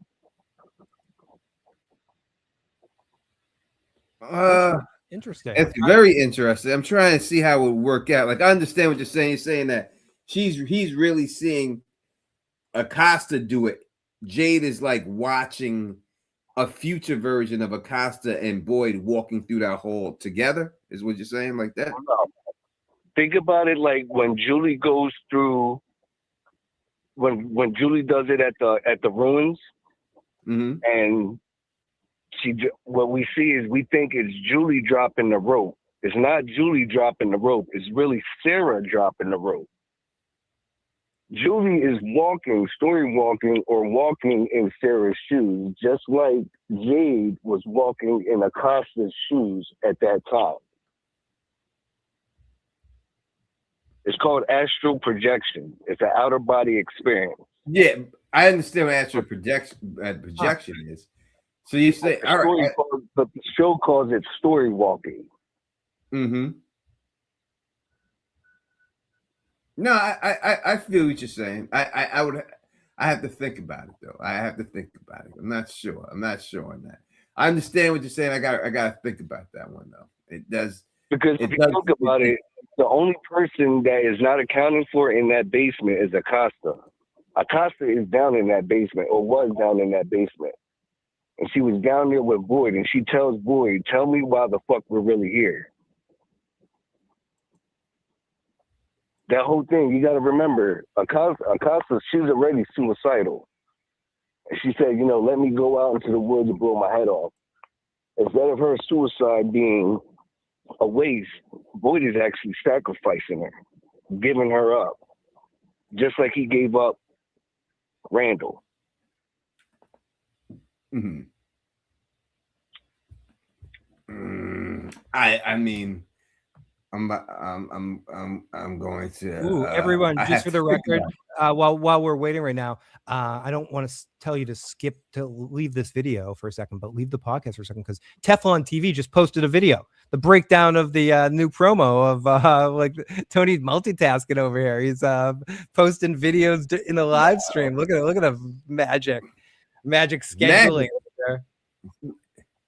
It's magic how it all goes down. So I didn't put the breakdown down. I didn't put the breakdown down. Yeah, I just got an alert that said Teflon TV just posted a video. I did post a video. Just the trailer. Oh yeah. Oh, it's just the trailer. Okay, I thought it was a breakdown. No, not yet. It's going to take a second for me to do that. But you know, some things in the trailer does point to what he's saying and everything else. The people say Tony's doing his taxes. And yes, you heard people saying yes. So Tony is playing sick. Let's not skip it. Tony's playing sick right now. But Percy Garcia, I like your theory. I think anything's possible right now in this show. So it's really cool to kind of hear how different people kind of take things different ways. Percy be cooking. I hear him with Real all the time, and they be going in. They go a little deeper than I go. You know what I mean? That's why I like to listen to what they have to say. Yeah, and all that good stuff. That's how I feel about Taron's amazing, but I'm not sure I agree with everything that Taron says, but I love listening to him talk about it. 100%. Well, I'll tell you what, the show is looking more supernatural more than ever, though, isn't it? No, I don't know how you. Why would you say that? Why would you say that? Maybe Percy. Why would you say that? No, Percy. Why? Why would you think it's more supernatural? I love you, Percy Garcia. Well, we got Fatima building a golem. You know, a golem's a troll. You know, you got Sophia performing magic on the pastor. I mean, shape-shifting, we've talked about. I mean, I could tell you, we already talked about the Thing and other creatures that are from aliens that shape-shift and all that. I don't know, you know, if it's magic. I mean, she hit it with a touch. I mean, Spock's Vulcan death grip had nothing to do with I love all the Star Trek references. And he was able to hit people like that. I don't know. I don't see the supernatural part of it. I think that they're really just going on and everything else. And the golem, if it's animated, I don't know. Like when I see these animated things, I just think it's something controlling it from a different dimension that we can't see. We just see the after effects of it. Just like when we see the house crumble down and Randall says houses don't collapse this way, because the other person that's doing it, it's in the fourth dimension and they're affecting it and we can't see them because we can only perceive 3 dimensions. And I think that's the same thing that's going on when we deal with these other things. Those scarecrows aren't alive. The avatars are someone else that's controlling them and stuff. I agree. And I agree. I just got a different way. I have a different approach to it. Yeah. That's what's up. We'll see in the end. You know, I'm probably right on some things. You're right on some things. And we'll see however it plays out. That's what's so amazing about this show, and honestly what I'm going to miss about it, because the answers are great and people always want the answers, but I think part of what makes this show fun is debating all this shit too, you know, like, and talking about this stuff. So I'm excited for answers. Should we watch the trailer with all the people in it? Can we? Yeah, I mean, I'll upload Percy, thank you for the call. We'll talk to you soon, man. Make sure you're calling again soon. Yep, you fellas have a good night. YouTube, man. Take All care. right, bro. But yeah, let's watch that shit, Tony. Let's watch All right, that. let me set it up and then we'll watch. And Tony, the guy on the left right here is in Star Trek is a fucking shapeshifter. Oh, is he? He Yeah. looks like it too, doesn't he? He is. He's part of a whole race of Star Trek shapeshifters. I mean, Martian Manhunter is a shapeshifter too. He doesn't have any magic. That's just who he is. He Right? is a shapeshifter as well. Yes. All right, let's set this up. Does everybody want to watch it? I guess we have to ask. Yeah, they fucking want to watch it. No, if anyone doesn't want to watch the trailer right now, mute it and leave for a few minutes. Or just leave for the evening, and thank you so much for watching. We appreciate your patronage. Right. I'm an asshole tonight. I'm such an asshole tonight. It's your Oh my birthday. It's your goddamn birthday. Is Jade wearing skinny jeans? And it's gonna be my birthday, like for a couple days. I'll take a couple days here. Yeah. All right. Let me come over here. Let's full screen it up. All right, let's go. Jade's looking pretty good in those jeans. I'll say that. Me to plan a suicide mission because of some things that you saw in a mushroom trip. Hey, you said wait. Okay, let it play first, and then we'll talk. Victor's on the roof. Man in the suit. Is there anything else you can remember about him? I can try. No, boss. I guess forget what I said about Victor. Stay with me. Wait, it's not gonna work. Don't you do that. Do we finally have a death? Wait a second here. All right, let's play one more time. We're just gonna keep it. Can we talk during this time? Mission because of some things that you saw in a mushroom trip. He looks like he's talking to Adam Beasley guy. I went looking for answers. So they're back downstairs. This is your shot. Victor's on the roof. Who's that? Another fucking red shirt. Who is that? Jelly Roll? And how's that not you and me? Yeah, why is Jelly Roll in this? Why is that not Tony Teflon giving that line right there? That should be fucking Teflon. We don't need Zach Brown on Survivor here. What the fuck's going on? And rest in peace, Suri, the greatest Survivor player of all time. This is some bull. What happened? Suri passed away? No, she got voted out of the game. Oh, Jesus. Phil, you scare me. You can't say that. Rest in peace in the game, Survivor. This is fucking Jelly Roll, bro. No, Jelly Roll's on that Ozempic, dude. He's thin now. Fuck is going on? He's man? taking the Ozempic. He's thin. I'm pretty sure Jelly Roll is the Ozempic. Fucking Jelly Roll gets on before we get on. What the fuck is that shit, dude? I don't like that. Victor, remember what I said about Victor about maturing? I guess I'm wrong. Yeah, you're wrong about that. This guy. I guess I was wrong about that. Look at Jelly Roll here. Who's next to Jelly Roll? Who are these people? Why can't we get on, Phil? Why can't I be that guy? You should be Jelly Roll and I should be the dude in the bike. What the fuck's wrong? Not fucking fair, bro. What the fuck is going on here, man? People in the podcast, we're watching images here, bro. We should be on this motherfucker, bro. This is ridiculous, Tony. This is ridiculous. Unbelievable fucking ball. How is that not you? You would do so much better in that way. I am. Number one, I'm better looking out. I'm in better shape by far. And he's got a hat backwards and everything. Who is this guy? Look at the guy with the bike. Imagine if he had a gray beard. He looks so much cooler. Yeah, Jesus Christ. Why are they doing us like that, bro? This is a personal slight. It is. Look at this fucking guy. And who's that girl? Who's that girl next to her? And we're like, and then we have random characters. Like we still haven't seen like. This chick is coming from Walmart with her bag here. Yeah, is that a shopping bag? Is that like the plastic? This guy's got a BMX. It's got a BMX bike.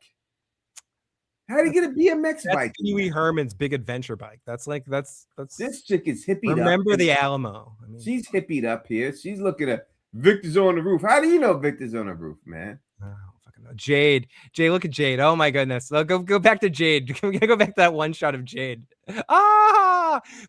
Jade looks good there. That's a good fucking I just tripped out kind of picture.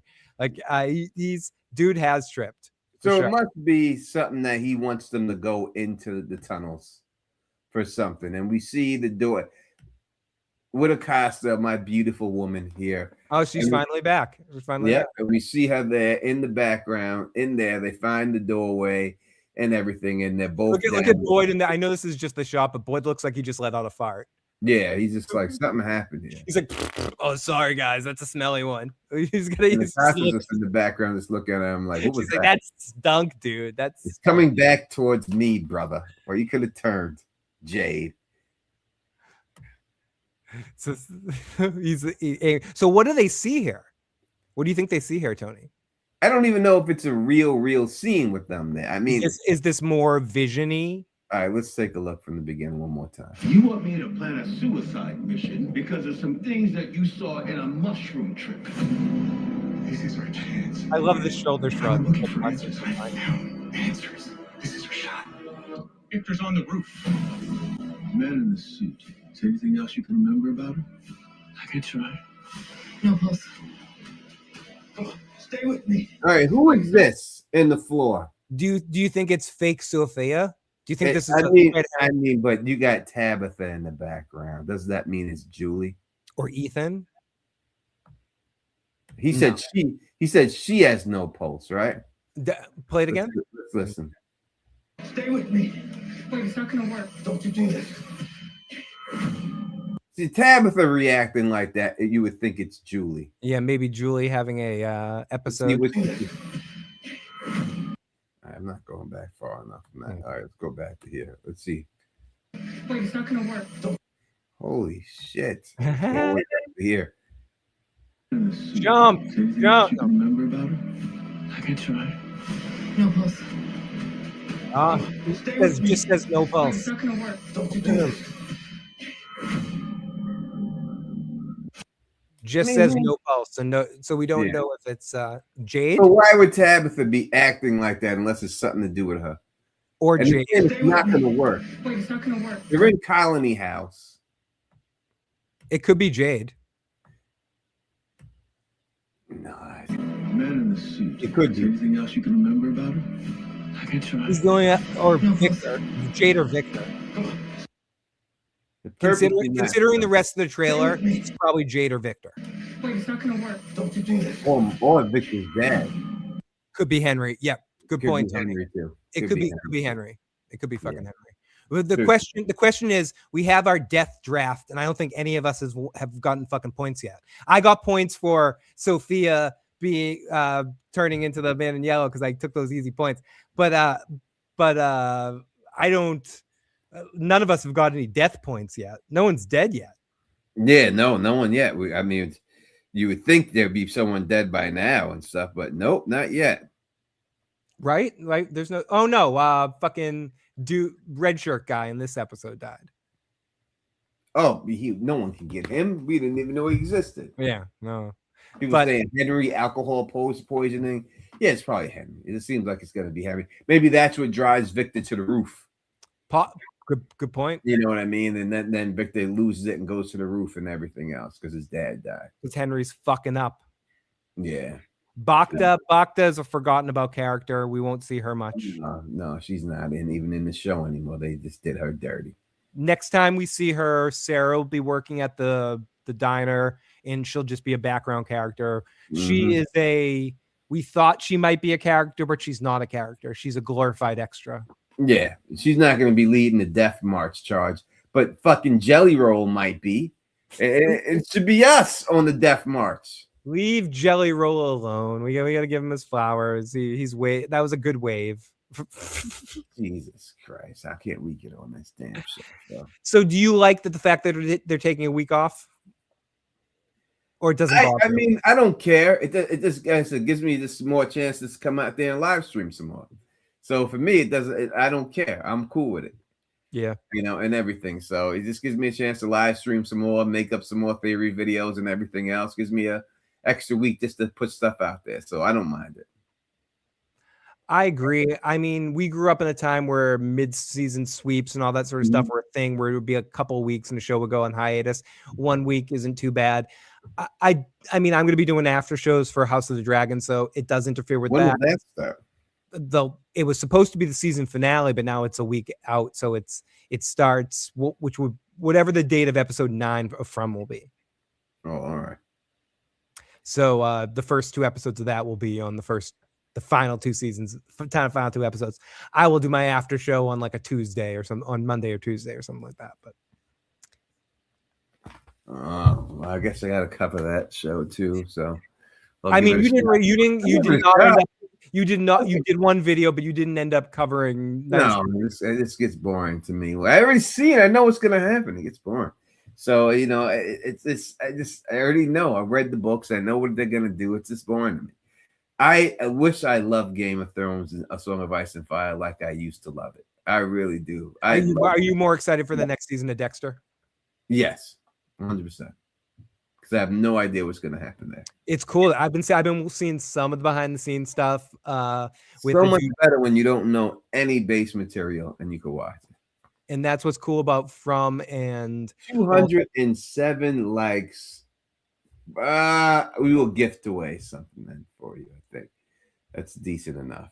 I did say 250, right? I should be a man of my word. It's close enough. Yeah, let me see if I have anything to gift. Oh, someone said 2 weeks off. I believe the next episode will be on the 31st. 2 weeks is a little crazy. Now they're getting nuts. I don't think it's 2 weeks. I think it's 1 week. With 2 weeks, I'll give them 2 weeks. I think they're just taking off the holiday here because a lot of people might be away on Sundays. So they're like, looking at them coming through. I see Sci-Fi Vision is streaming right now too. Good for her. We're supposed to do some type of collabo work with her. I was talking to Sci-Fi a little bit during the Pluribus season as well. Oh yeah, we're supposed to do something with it, but no, I mean, I know your long-term planning, like the as Real was talking about, like a round table thing towards the end of the season where you do the 30 minutes with a bunch of different creators. Yeah, we'll do that, but we'll definitely get that thing popping. Figure out something to do. I don't know. I also want to do, and I've got some questions, Tony, from Trivia Night. Okay. Are you not right now, but are you ready for the competition? We got to get someone to challenge you.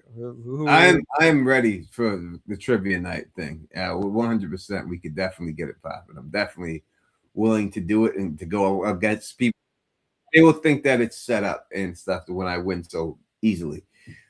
So we'll have to have a separate person make up who's not from the channel make up some stuff.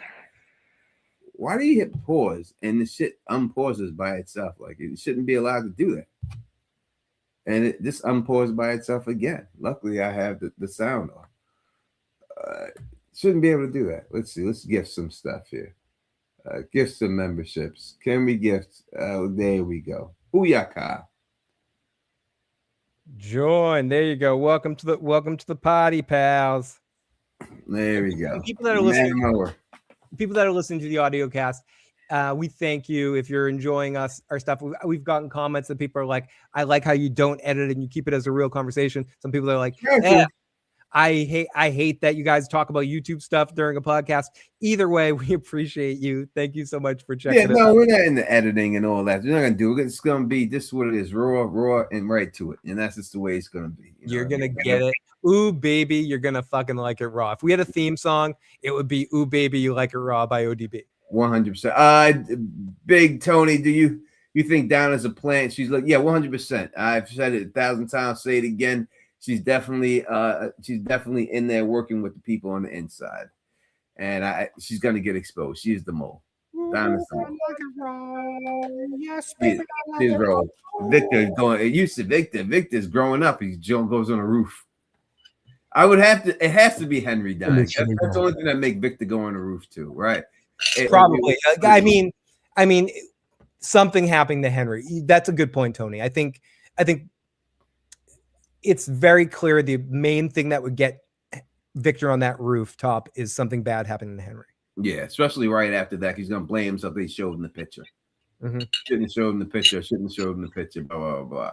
I shouldn't have done it. This is my fault. My dad was doing good. He was okay here, but then I showed him the picture of my mom being eaten, and then now he's dying of alcohol poisoning. I'm gonna jump. Yeah, I don't know why you even draw something like that. You know what I mean? I died because my mom got eaten, and I had to chronicle my mom got eaten. Tony, I don't know. Yeah, I don't know why you draw that like that. I don't know why I did that thing either. I don't know. This ridiculous. I'm sorry. I'm being hard on Victor. I'm doing my Victor impression. It's horrible. Scott, I'm sorry. It's horrible. No, we love you, Scott. We love you. Scott. I love you, Scott. I'm just a poor man's you in every way, as a musician and as a Victor. You're the best, Scott.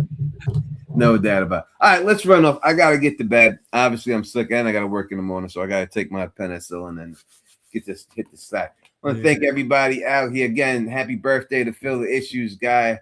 Show him some love. Go support his channel. Go listen to. Go subscribe. To I may even do an after stream karaoke here. I don't know. I'm drunk. I might do it. There you go. There you go. You might do it after stream karaoke on his channel. Go on his channel. Actually, no. Fuck that. Fuck that. I might do it on a separate channel because I don't want to get a strike. So people subscribe to my band's channel. I might do it there. Here you go. There you go. You might do that there. Phil, happy birthday as always. May you live as long as you want, never want as long as you live. Could not do this without you. Well, if you like the way we do this, please thumbs up this, spread this across the realm, and of course, subscribe. And until next time, you know who it is.